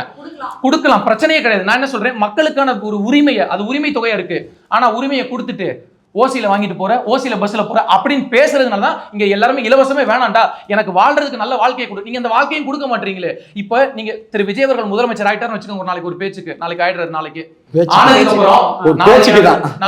அப்புறம் திரு ஸ்டாலின் அவர்கள் போராடி 70 வயசுல முதலமைச்சரா இருக்காரு. நாளைக்கு ஒரு முதலமைச்சரா வந்துட்டாரு, இவங்க பண்ணி வச்சிருக்கக்கூடிய அந்த நிர்வாக சீர்கேடு இருக்கு பாத்தீங்களா, இதை சரி பண்றதுக்கு 15 வருஷம் ஆகும். அப்ப நீங்க என்ன பண்ணுவீங்க? ஏன்னா அந்த அளவுக்கு வச்சிருக்காங்க, இவ்வளவு விஷயங்கள் கொந்தளிச்சு பேசுறாங்க திமுக. ஒரு நல்ல முதலமைச்சர் என்னங்க சொல்லணும்? திடீர்னு என் வீட்டில் ரைடு வருது, இல்லை என்னோட அமைச்சர்கள் வீட்டில் ரைடு வருது, செந்தில் பாலாஜி மேலே ரைடு வருது, அமைச்சர் மேலே என்ன சொல்லணும்? தொட்டு பாரி அமைச்சரை நேர்மையானவர்கள் என்று நிரூபித்து காட்டுவார்கள் சொல்லணுமா? அதை விட்டுட்டு வழக்கம் போல அரைச்சமாவே அரைக்கிற மாதிரி இது ஒரு மிகப்பெரிய அரசியல் பழிவாங்குதல். எதுக்கு அரசியல் பழிவாங்குதல்? யாரை ஏமாத்துறீங்க நீங்க? மக்கள் இது வரைக்கும் ஏமாத்திட்டு இருந்தீங்க, இனிமேல் அப்படி ஒருபோதும் ஏமாற்ற முடியாது. சுமதி, உங்களோட கருத்து. வளர்ச்சி திட்டங்களை சூப்பரா செஞ்சுட்டு இருக்கும் திமுகன்னு சொல்றாங்க, உங்க பார்வையை? ஆமா, வளர்ச்சி திட்டங்களை செஞ்சுட்டு தான் இருக்கிறாங்க. யார் யாருக்குன்னா, திமுக நிர்வாகிகளுக்கு கஞ்சா கடத்தும் திட்டம், கள்ளச்சாராயம் காய்ச்சும் திட்டம், டாஸ்மாக பிளாக்ல ஓட்டுற திட்டம், இந்த மாதிரி நிறைய கஞ்சா செடிலாம் 9 அடிக்கெல்லாம் வளர்த்து சாதனைலாம் பண்ணிட்டு இருக்கிறாங்க. அது மட்டும் கிடையாது, உலக வரலாற்றிலேயே முதல் முறையாக ஜெயிலில் 1.5 வருஷம் இருந்தவர் இலாக்கா இல்லாத மந்திரியாக உட்கார வச்சிருந்த பெரிய சாதனைலாம் அந்த திராவிட மாற்ற சாதனை தான் நடக்கும். அதே போல் யார் அந்த சாருன்னு கேட்ட கேள்விக்கு இப்போ வரைக்கும் பதிலே கிடையாது. கேட்டால் ஞானசேகரனை தண்டிச்சிட்டோங்கிறாங்க. ஞானசேகரன் அப்படிங்கிறவர் ஒரு இது மாதிரி இன்னும் 100 ஞானசேகரன் இருப்பாங்க. இதுக்கு மேல ஒரு பெரிய தலை இருக்கு. அந்த பெரிய தலை யாரு? அந்த அண்ணா யூனிவர்சிட்டியில முடிஞ்சிருச்சு. அதை பத்தி ஆமாங்க, நீங்க முடிச்சிருப்பீங்க. நீங்க அண்ணா யூனிவர்சிட்டியில அந்த அவன் 8 வருடங்களுக்கு மேல அதுக்குள்ள போயிட்டு வந்திருக்கான். காவல்துறை யூனிஃபார்மோட போயிருக்கான். அவங்க கையில வாக்கி டாக்கி இருந்திருக்கு. யார் கொடுத்தது? இதெல்லாம் விசாரிச்சிங்களா? அந்த குழந்தை சொல்லுது, அவர் பேசுறப்ப யார் ஒரு சார்னு ஒருத்தட்ட பேசினாருன்னு சொல்லிட்டு. நீங்க அந்த குழந்தையோட தகவலை வெளியிட்டது எதுக்கு தெரியுமா? அண்ணா யூனிவர்சிட்டியில இந்த பொண்ணு மாதிரி இன்னும் 100 பெண்கள் இது மாதிரி ஏன்னா நடந்திருக்காங்க, சான்ஸ் இருக்கு. ஏன்னா 8 வருஷம் உள்ள போயிட்டு வந்துருக்கான். அப்போ இது மாதிரி ஒரு புற்றீசல் மாதிரி கிளம்பிடக்கூடாதுன்னு இந்த மாதிரி கம்ப்ளைண்ட் கொடுக்குறவங்களுக்கு மிரட்டல் என்னன்னா, அந்த பொண்ணோட எஃப்ஐஆர் வெளியிடுறீங்க. உச்சபட்ச அயோக்கியத்தனம். அந்த பொண்ணோட பேரு, அட்ரஸ், போன் நம்பரோட வெளியிட்டீங்க. என்ன மன்னிப்பு கெடுத்தீங்க? யார் நடவடிக்கை எடுத்தா? முதல்வர் பதவி விலகி இருக்கணுங்க. அன்னைக்கே ஒரு பொம்பளை பிள்ளை தப்பு நடந்து ஒரு எஃப்ஐஆர் போட்டா எஃப்ஐஆர் வெளியிடுறீங்க சோசியல் மீடியால. அடுத்த என்னாச்சு? அந்த குழந்தையோட எதிர்காலம். நாளைக்கு அந்த குழந்தை வெளியில தலை காட்ட முடியுமா? அண்ணா யூனிவர்சிட்டிக்குள்ள திருப்பி போக முடியுமா? ஏழை வீட்டு பிள்ளைனா உங்களுக்கு என்ன வேணா செய்வீங்க. ஆனா நீங்க என்ன இது? இதில் இன்னொரு செய்தியும் இருக்குங்க. அதாவது அந்த பல்கலைக்கழக பிரச்சனை வந்த உடனேயே குற்றச்சாட்டு அரசு பங்கெடுத்திருக்கிற அமைச்சர்கள் மீதும் வருது. அது பொய்யான குற்றச்சாட்டாக கூட இருந்து அதிமுக மாதிரியான கட்சிகள் மேல்முறையீடு போய் ஒரு நிமிஷம் நான் சொல்றேன். ஒரு குற்றச்சாட்டு வருது. இந்த குற்றச்சாட்டு ஆளுகிற அமைச்சர் மேலேயே வந்த பிறகு ஒரு சரியான முதலமைச்சர் என்ன முடிவு எடுக்கணும்னா, நம்ம கண்ட்ரோல்லேயே இருக்கிற போலீஸ் விசாரிச்சு, நம்ம கண்ட்ரோல்லேயே இருக்கிற அரசு வழக்கறிஞர் வாதாடி இந்த இதில் தீர்ப்பு வந்தால் நேர்மையானதாக இருக்காது. அதை கண்டிப்பாக ஒரு தேர்ட் ஏஜென்சி விசாரிக்கணும். ஏன்னா குற்றச்சாட்டே உங்கள் மேலே. அப்போ நீங்கள் அந்த தேர்ட் ஏஜென்சியான சிபிஐக்கு அந்த வழக்கை கொடுத்துருக்கணும். சிபிஐ விசாரிச்சு இந்த வழக்கில் முடிவு வந்துருந்துச்சுன்னா அது எல்லாரும் ஏற்றுக்கொள்ளப்படுகிற முடிவாக இருக்கும். புரியுதானுங்களா? ஒரு முதலமைச்சருக்கு மனசில் எந்த பிரச்சனையும் இல்லை அப்படின்னு சொன்னால், இந்த மாதிரி வழக்குகள் வரும்போது நம்ம அரசில் இருக்கிற அமைச்சர்கள் மீதே குற்றச்சாட்டு வந்துடும் போது சிபிஐ கொடுத்துருவாங்க. அப்படித்தான் கடந்த கால முதலமைச்சர்கள் எல்லாம் கொடுத்துருக்காங்க. ஆனால் எடப்பாடியார் உட்பட அவருடைய ஆட்சி காலத்தில் சிபிஐக்கு போயிருக்கு வழக்கு. அந்த வழக்கில் இன்னைக்கு தீர்ப்பு வந்துருச்சு. ஆனால் இவங்க எதிர்த்து அதை பேசிட்டே இருப்பாங்க, திமுக அதை எடுத்துட்டு. இங்கே இவர்களே வழக்கை எடுத்து, இந்த காவல்துறையை இவர்களே ஒரு எஃப்ஐஆர், இந்த காவல்துறையை அந்த வழக்கை நடத்தி, இந்த அரசு வழக்கறிஞரே போய் அங்க பிரசன்ட் பண்ணி ஒரு நீதிபதி நீங்க இதுல குறை சொல்ல முடியாது. ஏன்னா இவங்க என்ன வைக்கிறாங்களோ அதுக்கு சாட்சி கொடுக்குற சாட்சியின் மேல தான் அவங்க தீர்ப்பு தர முடியும். இவங்களே கொடுத்து இதை முடிச்சிருக்காங்க. நான் அக்காக்கு மட்டும் ஒரு விஷயம் சொல்லிடுறேன். அந்த யார் அந்த சாருங்கிற விஷயம் தெரியலங்கிற வருத்தம் எல்லாருக்குமே இருக்கு. ஆனா கவலைப்பட வேண்டாம், ஜூன் மாசம் தெரிஞ்சிடும். நீங்க உங்க கருத்தை பதிவு பண்ணிடுங்க. திட்டங்கள் வளர்ச்சி பணிகள் எதுவுமே கிடையாது. இவங்களை கேளுங்க, திருப்பி 5 சொல்லுவாங்க. பெண்களுக்கு 1000 ரூபாய் விடியல் பயணம், கல்லூரி பெண்களுக்கு 1000 ரூபாய், கல்லூரி மாணவர்களுக்கு 1000 ரூபாய். இதை தவிர வேற என்ன இருக்காங்க சொல்லுங்க. ஒண்ணுமே கிடையாது. ஆனா திரும்புற பக்கம்லாம் மக்களுக்கு பிரச்சனை போராட்டம் மட்டும்தான், வேற எதுவுமே கிடையாது. தப்பு நடக்குதுன்னு ஒத்துக்க கூட முடியாத ஒரு முதல்வரை இந்த தமிழக வரலாற்றிலே பார்த்தது கிடையாது. எந்த ஒரு முதல்வராக இருந்தாலும் சரி, ஒரு இடத்துல தப்பு நடக்குது அப்படின்னா அந்த இடத்துல போய் நின்று ஸ்ட்ரிக்டா ஆக்ஷன் எடுப்பாங்க. மக்களுக்கு நம்பிக்கை வரும். இன்னைக்கு எப்படி இருக்குன்னா, இவங்க சொல்றாங்க, நீங்களும் நானும் இன்னைக்கு வெளியில வரோம்ல ஸ்டூடியோல 10 மணிக்கு மேல நம்ம வீட்டுக்குள்ள போனோம்னா, இன்னைக்கு நீங்க யோசிச்சு பாருங்க, இதே 5 வருஷத்துக்கு முன்னாடி நமக்கு போன் வராது. இப்பெல்லாம் என்ன பண்றோம்? 10 மணிக்கு மேல இருந்தா லைவ் ட்ராக் அனுப்புறோம் வீட்டுல இருக்கிறவங்களுக்கு. அந்த நிலைமையில இருக்கு. இவங்க எல்லாம் பேசிக்கிட்டு இருக்காங்க. கார்ல போற நமக்கே இந்த நிலைமைனா, தெருவுல நடந்து போய் பஸ்ல இறங்கி வீடு வரைக்கும் நடந்து போறாங்கல்ல, அந்த சாமானிய பெண்களோட நிலைமையை வச்சு பாருங்க. கஞ்சா கண்ணு முன்னு தெரியாம கஞ்சா, ஸ்கூல் பசங்க கையில கஞ்சா, அரசு பள்ளி மாணவர்களோட எதிர்காலம் இன்னைக்கு சீரழிஞ்சு கிடக்கு. உயர்நிலை பள்ளியில 8.5% டிராப் அவுட்ஸ். உயர்நிலை பள்ளினா யாரு? 11th 12th படிக்கிற பசங்க 8.5% டிராப் அவுட்னா இது சாதாரண விஷயம் கிடையாது. ஒரு தலைமுறையை நாசம் பண்ணியிருக்கு இந்த திமுக 5 வருஷம் ஓட்டு போட்டு. கஞ்சா ஸ்கூல்ல கஞ்சா பொட்டலம், நம்மளாம் தயிர் சாத பொட்டலத்தை தூக்கிட்டு போயிட்டு இருந்தோம் ஸ்கூலுக்கு. இப்ப கஞ்சா பொட்டலத்தை தூக்கிட்டு போறாங்க. விதவிதமா சொல்றான். பச்சை மிட்டாயி, ஆரஞ்சு மிட்டாயி, கூலிப்பு. குஜராத்துக்கு போகல நீங்க. காவல்துறை யார் கையிலங்க இருக்கு? குஜராத்ல இருந்து கூலிப்பிக்க வருதுன்னா முதல்வர் கையாளாத முதல்வராங்க. குஜராத்ல இருந்து வருதுன்னா எடப்பாடியார் ஆட்சியில குஜராத்ல இருந்து வரலையா? ஏங்க உங்க ஆட்சியில இருந்து போவது? அப்ப எடப்பாடியார் வந்து காவல்துறையை கரெக்டா வச்சிருந்தாரு. நீங்க காவல்துறையை சரியா வச்சுக்க முடியல. குஜராத்ல இருந்து கஞ்சா கடத்துறாங்களா? கஞ்சா கடத்துறதே உங்க திமுக இருக்க ஜாபர் சாதிக்கு தானங்க. நிறைய பாரதிய ஜனதா கட்சி சேர்ந்தவங்க நிறைய பேர் கஞ்சா கடத்திருக்காங்க. உலகத்துக்கே ஏற்றுமதி. முதல்வர் சொன்னாரு, எங்களுக்கு இந்தியாக்குள்ள எல்லாம் போட்டி கிடையாது, உலக நாடுகளோட தான் போட்டி. எதுக்கு? மெத்து கஞ்சா கடத்துறதுல. அவன் ஆச்சரியப்பட்டு இருக்கான், டேய் எப்படிரா கோதுமை மாவு கேழ்வரகு மாவுல எல்லாம் மெத்த கலந்து அங்க அனுப்பி அங்க போய் அதை டிஸ்மேண்டில் பண்றாங்க. படம்லாம் நிறைய நீங்க வச்சு ஜேம்ஸ் பாண்ட் படம்லாம் எடுக்கலாம். அந்த அளவுக்கு மூலக்காரங்க எல்லாம் திமுக தான் இருக்கிறாங்க. கஞ்சா கள்ளச்சாராயம் காத்துறான். யாருன்னு பார்த்தா கண்ணுக்குட்டி. பார்த்தா எல்லா இடத்துலயும் முதல்வர் போட்டோ ஒட்டி வச்சிருக்கான். அவனை ஜாமீன்ல விட்டு திருப்பி கள்ளச்சாராயம் காய்ச்சி திருப்பி 2 பேர் செத்து போனாங்க. எந்த மீடியாவை டிபேட் பண்ணிச்சா? மீடியாவை ஒட்டுமொத்தமா நீங்க கையில வச்சுக்கிட்டு இந்த தமிழக மக்களோட ஒன்றிய அரசு கட்டுப்பாட்டுல நெரிச்சுக்கிட்டு இருக்கீங்க. தமிழக மக்களோட அழுகுரல் வெளியே கேட்காத அளவுக்கு மீடியாக்களை வச்சு நீங்க குரவலையை நெரிச்சிட்டு இருக்கீங்க. ஆனா ஓட்டு கேட்டு அந்த மக்கள் கிட்ட தான் போகணும். இன்னைக்கு நான் இளைய பாரதம் மூலமா சொல்றேன், என்னைக்கு எழுதி குறிச்சு வச்சுக்கோங்க. திமுகல எத்தனை எம்எல்ஏக்கள் ஓட்டு கேட்டு போகும்பொழுது துரத்தி அடிக்கப்படுறாங்கன்றத பாருங்க. எல்லா மக்களும் செய்வாங்க. இன்னைக்கு திமுக இருக்கிற சேலஞ்சு ஓட்டு கேட்டு தொகுதிக்குள்ள போறதே சேலஞ்சு. ஜெயிக்கிறதெல்லாம் அடுத்து விடுங்க. ஓட்டு கேட்டு இவங்க தொகுதிக்குள்ளே போக முடியாது. ஓகே, இறுதி கருத்தை பதிவு பண்ணுங்க. மீண்டும் 2026ல ஆட்சி அமைப்பு நம்பிக்கை இருக்கா? நிச்சயமாக 2வது முறை திரு முத்துவேல் கருணாநிதி ஸ்டாலின் முதலமைச்சர் பதவி ஏற்பார், எந்த சந்தேகமும் இல்லை. ஆன்டி இன்கம்பன்சி வேவ் என்று சொல்லக்கூடிய எதிர்ப்பலை ஒன்றுமே இல்லை. இன்றைக்கு வந்து இன்னைக்கு ஒரே ஒரு விஷயம் முதல் நாள் அரசு திட்ட பணிகள் நடைபெற்றிருக்கு. அமைச்சர்கள் தொகுதிக்குள்ள போறாங்க, சட்டமன்ற உறுப்பினர்கள் போறாங்க. அக்கா என்னமோ கூவுனாங்க, எம்எல்ஏ எல்லாம் போக முடியாதுன்னு. வரவேற்பு கடுமையா தான் இருக்கு. இவங்க ஆற்றாமையின் காரணமாக மூவரும் ஒன்று சேர்ந்து நன்றாக திறம்பட நடத்தக்கூடிய அரசை அடிப்படை ஆதாரம் அடிப்படை ஆதாரம் இல்லாம அவங்களுடைய வெளிப்பாடுதான். கமலஹாசன் அவர்கள் உங்க கூட்டணியில இருக்காரு, அவரு ஒரு ட்வீட் போட்டிருக்காரு, இந்த அராஜகம் நடக்குது அப்படின்னு சொல்லிட்டு. இது அடிப்படை ஆதாரம் இல்லாம தான் இவ்வளவு குற்றங்கள் வந்து நடந்துருக்கு. அவங்க வந்து கஞ்சாங்க எல்லாம் சொல்றாங்க. இல்ல இந்த மாதிரி குற்றங்கள் நடக்கிறதுக்கு என்ன எம்எல்ஏக்கள் எல்லாம் ஊருக்குள்ள போக முடியாது, ஓட்டு கேட்க முடியாது.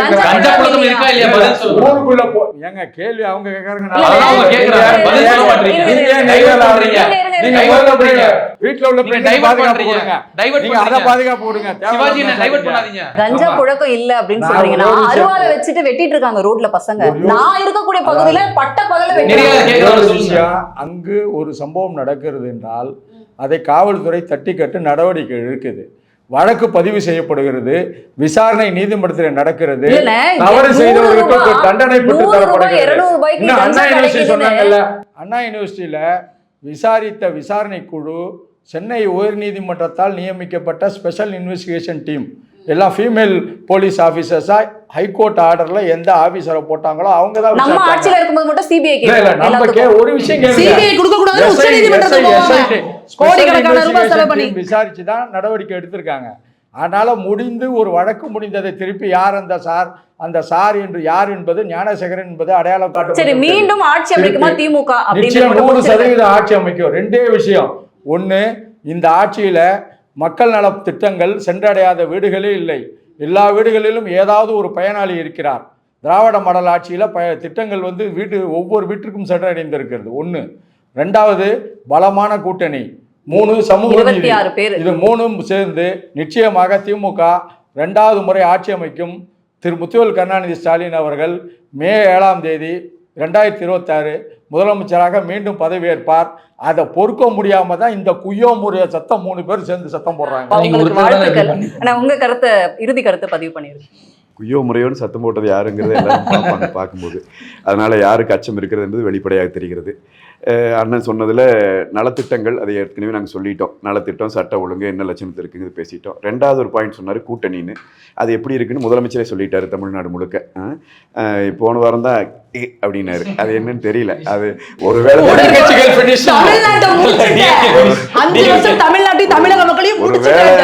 2.2 அமைஞ்சதுன்னா தமிழ்நாடு அப்படிங்கிறது இல்லங்க சொல்றாரு. இப்பயே முடிச்சிட்டாருங்க. இதுல 2.0 வேற நீங்க வேற என்னன்னா, நினைச்சாலே பயமா இருக்கு. காங்கிரஸோடு எந்த அளவிற்கு முரண்பாடு இருந்தது என்பதை இவங்களோட கூட்டணி இது நடந்து பார்த்தோம். காங்கிரஸ் மட்டுமில்ல, தமிழ்நாட்டினுடைய இந்தியாவினுடைய மிக முக்கிய தலைவராக இருந்த பெருந்தலைவர் காமராஜ் அவர்கள் குறித்து திமுகவை சேர்ந்த முக்கிய பொறுப்பாளர்கள் என்னெல்லாம் பேசினார்கள் என்பதும், அதையெல்லாம் சில காங்கிரஸ் தலைவர்கள் சுயநலத்துக்காக எப்படி விட்டு கொடுத்துட்டு போனாங்க என்பதையும் தமிழ்நாடு பார்த்தது. எனவே அடிப்படையில் இருக்கிற காங்கிரஸ் தொண்டர்கள், காங்கிரஸை விரும்புகிற தொண்டர்கள் திமுகவை ஏற்கப் போவதில்லை. இந்த விவாதம் தெரிஞ்சு வெளிவா. அதே போல திருமாவளவன் அவர்களுக்கு அறிவுரை சொல்லுகிற அளவுக்கு செல்வ பெருந்தகைக்கெல்லாம் வளரவில்லை, பார்த்து பேசணுங்கிறாரு வன்னியரசு. வன்னியரசு வந்து அரைவேக்காட்டுத்தனமாக பேசுவதை நிறுத்தணுங்கிறாரு செல்வ பெருந்தகை. காங்கிரஸ் இனப்படுகொலைக்கு துணை போன எடப்பாடியோடு சேர்ந்தால் தூக்கில் தொங்குவேன்னு சொல்ற டிடிவி தினகரன் இன்னைக்கு எடப்பாடியோட கூட்டணி அமைச்சர் தூக்கில் தொங்கிட்டாரா? குய்யோ முறையும் அதுக்கு பதில் சொல்லணும்.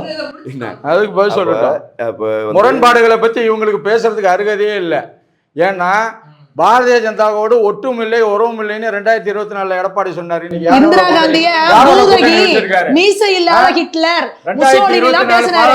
அடுத்து 1980 எடப்பாடி பழனிசாமி தற்கொலை அண்ணாமலை சொன்னாரு. இன்னைக்கு அந்த எடப்பாடி பழனிசாமி முதலமைச்சர் ஆக்குவாங்க. எங்க முரண்பாடு இருக்குன்னு நீங்களே பாருங்க. RSS பத்தி கலைஞர் ஐயா சொல்லியிருக்காரு. கருணாநிதி குடும்பம் இந்த தொழில் செய்வதற்கு பதிலாக வேறு தொழில் செய்யலாம்னு ஒரு தலைவர் சொன்னார். அது என்ன தொழில் என்பதையும் சொன்னார். அந்த தலைவர் இப்பொழுது எங்கே இருக்கிறார் என்பதையெல்லாம் அவர்கள் நினைவுபடுத்திக் கொள்ள வேண்டும். அதே போல அதுக்கும் மேல ஒரு வார்த்தைக்கு போய் ஸ்டாலின் இஸ் நோ மெட்டல். ஒரு அடிப்படை உறுப்பினருக்கு இருக்கிற அறிவு கூட ஸ்டாலினுக்கு இல்லை. நான் சொன்னேன் என் கூட கோபத்துக்கு வருவார். ஆனால் சொன்ன தலைவர் எங்கே இருக்கிறார், அவருக்கு எத்தனை சீட்டு கொடுத்திருக்கிறீர்கள் என்பதை பார்க்க வேண்டும். எனவே நான் சொல்வது, போன மாதம் பேசுனீங்க, போன தேர்தலில் பேசுனீங்க அல்ல, கூட்டணிகள் அப்படியான முரண்பாடுகள் வருவது உண்டு, சரியாகும். ஆனால் இன்னைக்கு பேசுறீங்க, இப்போ இருக்கிற கூட்டணியில் நீங்கள் பேசிட்டு இருக்கிறத நான் சுட்டி காட்டுறேன். போன வாரம் பேசியிருக்காரு செல்வ பெருந்தகையும் வன்னியரசும் மாறி மாறி அடிச்சுக்கிறாங்க.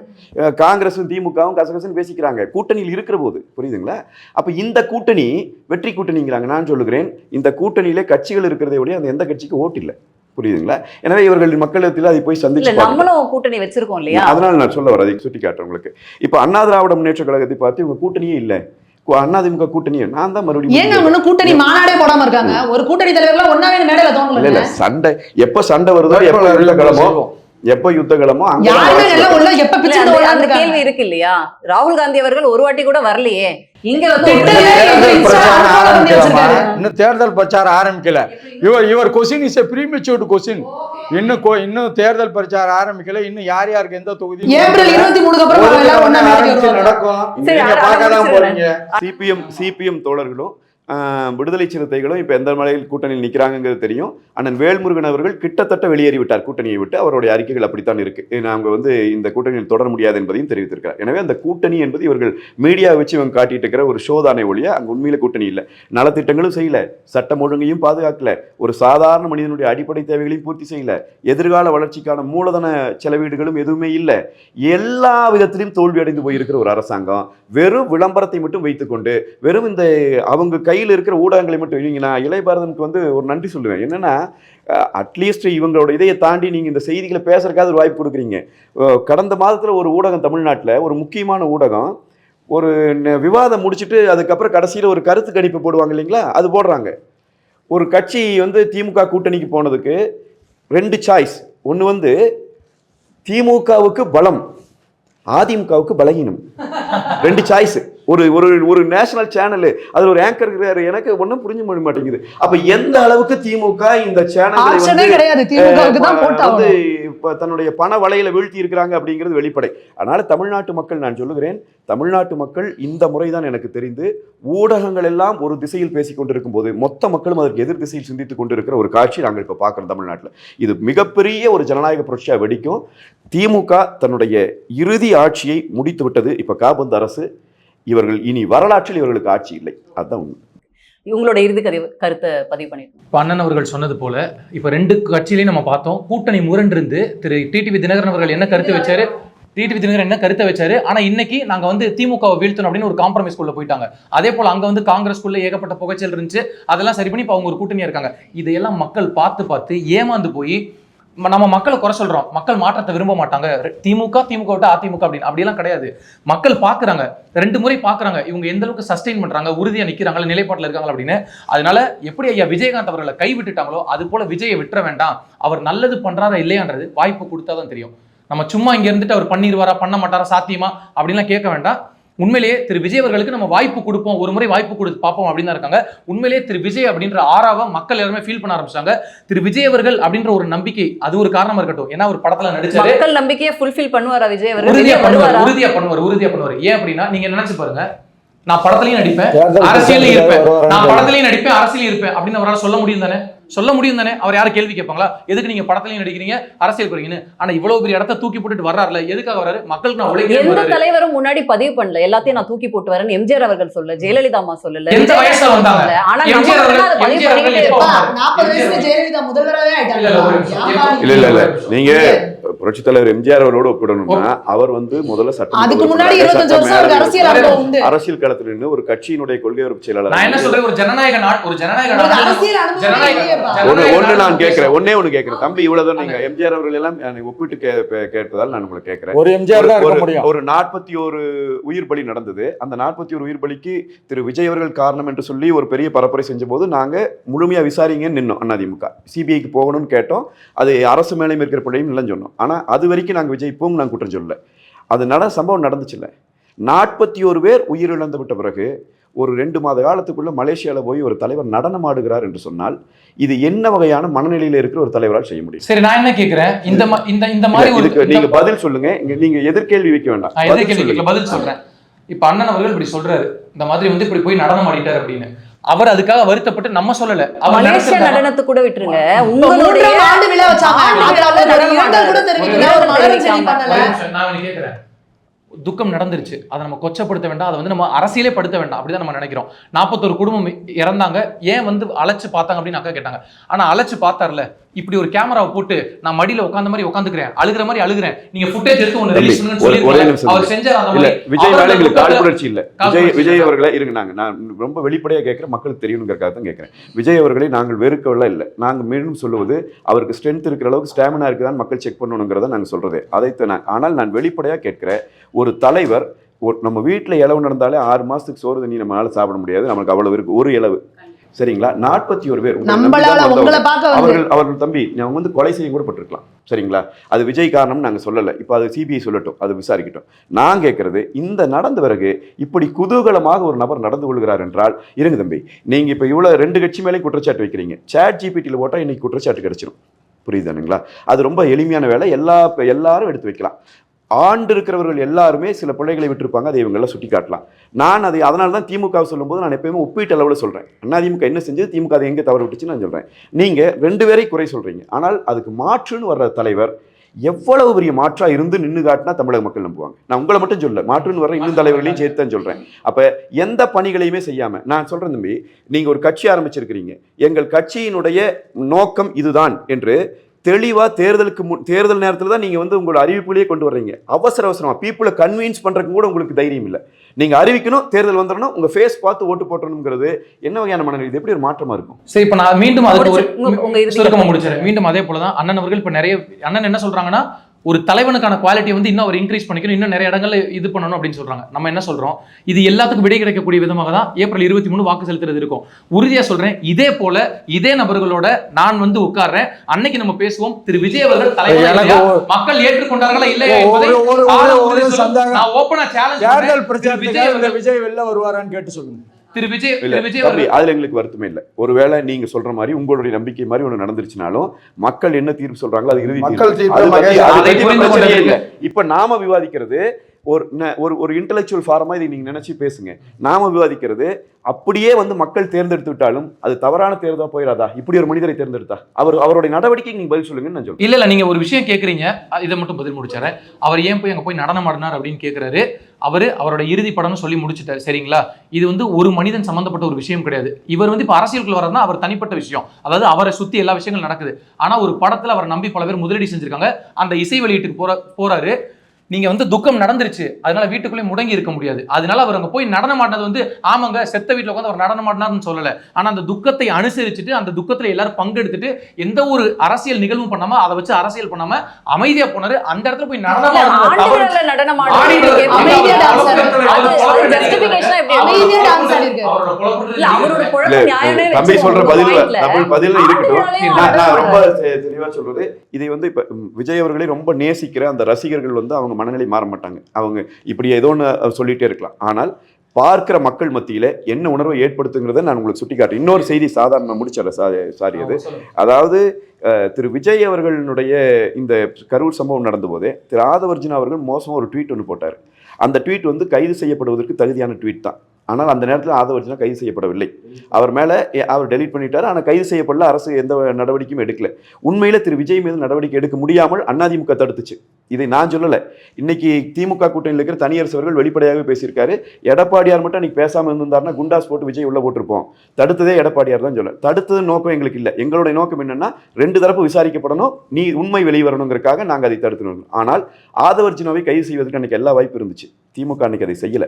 இன்னைக்கும் நான் உங்களுக்கு சொல்றேன், ஆதவர்ஜுனா அவர்கள் பேசுகிற போது ஒரு தொலைக்காட்சி பேட்டியிலேயே சொல்றாரு, ஊழல் பண்ணுங்க, உங்க குடும்பம் உங்க இதுகளை மட்டும் தெரிவு பண்ணிட்டு அதோட நிறுத்திக்கோங்க. அப்புறம் இன்னொரு முறை கேட்குறாங்க, மது கொள்கை என்ன உங்களுக்குன்னு கேட்குறாங்க. அவர் சொல்றாரு, கவர்மெண்ட் விற்கக்கூடாது, பிரைவேட்டைஸ் பண்ணுங்க.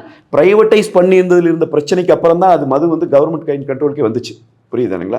அப்ப இது மாதிரியான கருத்துக்களை இவர்கள் வெளியிட்டு கொண்டிருப்பதும், அறிவு சார்ந்த தளத்திலே இவர்களுடைய கருத்துக்கள் எதுவுமே பொருந்தாமல் நின்றுட்டு இருக்கிற நேரத்தில் வெறுமனே இவங்க வந்து விஜய்ங்கிற ஒரு ஃபேஸ் மட்டும் காட்டி பண்ணுறதுங்கிறது 2025 நாம் எல்லாம் படித்து அறிவு பெற்றிருக்கிற மக்கள் வாழ்ந்து கொண்டிருக்கிற ஒரு சமூகத்துக்குள்ள இப்படியான பிரச்சாரம் என்பது தப்புங்க. அதை மக்கள் ஏற்றுக்குவாங்கன்னு சொன்னா ஒன்றும் பண்ண முடியாது.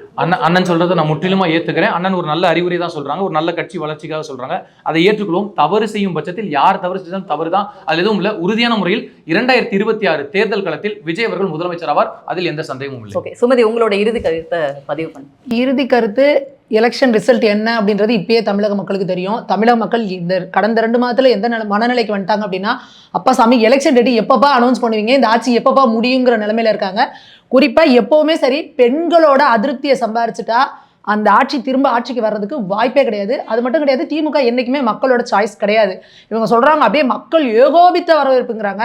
போன முறை தொடர்ந்து 2 முறை ஆட்சி பண்ணியிருக்கு அதிமுக. 10 ஆண்டுகள் ஆட்சி பண்ணி கூட திமுக ஒன்று அப்படியே கிளீன் ஸ்வீப்லாம் இப்படி கை காமிச்சர்ல முதல்வர் அப்படிலாம் பண்ணிட்டு வரல. வெறும் 3.5% வாக்கு தான் பேலன்ஸு. அப்போ கூட இவங்க எவ்வளோ சீட் எடுத்தாங்க?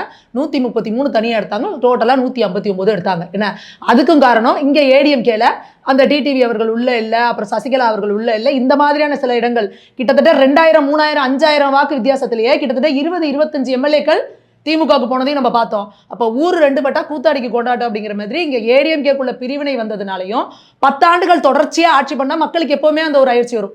10 ஆண்டுகள் ஆண்டுட்டாங்க. அது இல்லாமல் அப்போ தான் கொரோனா வந்து அந்த இது மக்கள் ஒரு பயங்கர பதட்டத்திலையும் பீதியிலையும் இருந்ததுனால திமுக பயங்கரமாக பீகார்லேருந்து எங்களுக்கு வடநாட்டுக்காரன் தான் ஆகாது, பானிபூரி வடக்கேன் பாண்டே இவங்களாம் ஆகாது, ஆனால் வடநாட்டுக்காரன் எங்களை கூட்டு வந்து பணம் கொடுத்து 450 கோடியை கொடுத்து உட்காந்து மக்களை எப்படி மூல செலவு பண்ணி தெருவுக்கு தெரு எல்லா இடத்துலையும் ஸ்டாலின் தான் வராரு, விடியல் தர போறாருன்னு எல்லா பக்கமும் நீங்கள் இது பண்ணி மக்களோட மூலையில் இது பண்ணி நீங்கள் அப்படி வாங்கின ஓட்டு எவ்வளோ தானே? 3% தான். இன்னைக்கு மக்கள் அவ்வளோ கடுமையான அதிருப்தியில் இருக்கிறாங்க, பெரிய பிரச்சனையில் இருக்கிறாங்க. எப்போவுமே திமுக சொல்லிக்கிறதுனா கூட்டணி தான் எங்களோட பலம் அப்படின்னு சொல்கிறீங்க. இன்னைக்கு உங்கள் கூட்டணியுமே உள்ள கலகலத்துட்டு கிடக்குது. இப்போ வரைக்கும் நீங்கள் விசிகாவுக்கும் இவங்களுக்குலாம் இன்னும் சீட்டு பதிக்கல. ஆமாங்க,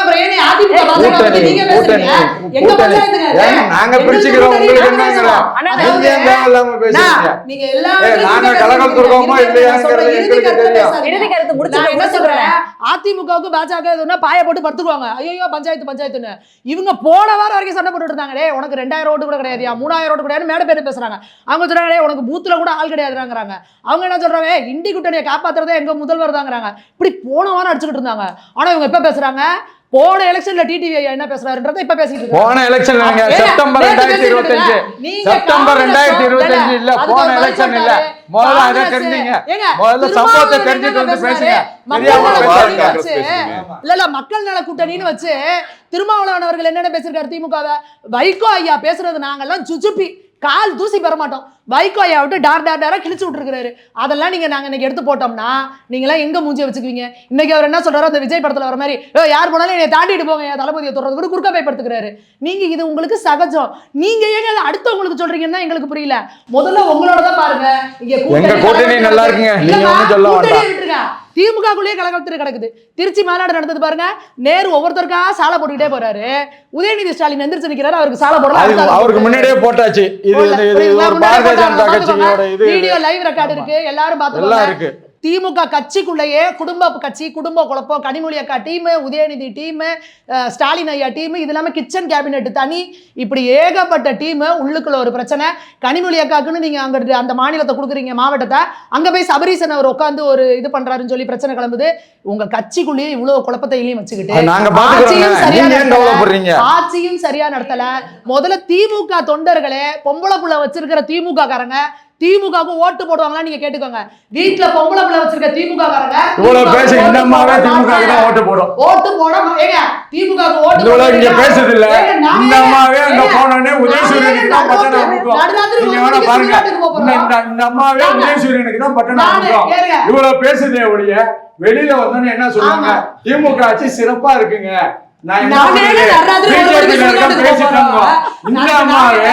மனசாட்சிப்படி உதயசூரியனுக்காக ஓட்டு போடுவோம். திமுக காரர்கள் எவ்வளவு கனவோடு இருக்கிறாங்கிறது தனி கனவு உலகத்துல வாழ்றாங்க. முதல்வரும் அப்படி ஒரு கனவு உலகத்திலே தான் வாழ்ந்துட்டு இருக்காரு. யதார்த்தம் என்னன்றது முதல்வருக்கும் தெரியல, திமுக காரங்களுக்கும் தெரியல. நேர்கள் கிட்ட விட்டுலாம். நம்ம அரங்கத்துக்கு வந்து 2026 தேர்தல்கெல்லாம் எப்படி இருக்க போகுது அப்படின்னு சொல்லிட்டு அவங்க கருத்துக்களை பதிவு பண்ணியிருக்காங்க. பொறுத்திருந்து பார்க்கலாம் 2026 யார் வசம் வரப்போகுது அப்படிங்கிறது. நேரத்துக்கு நன்றி, வணக்கம்.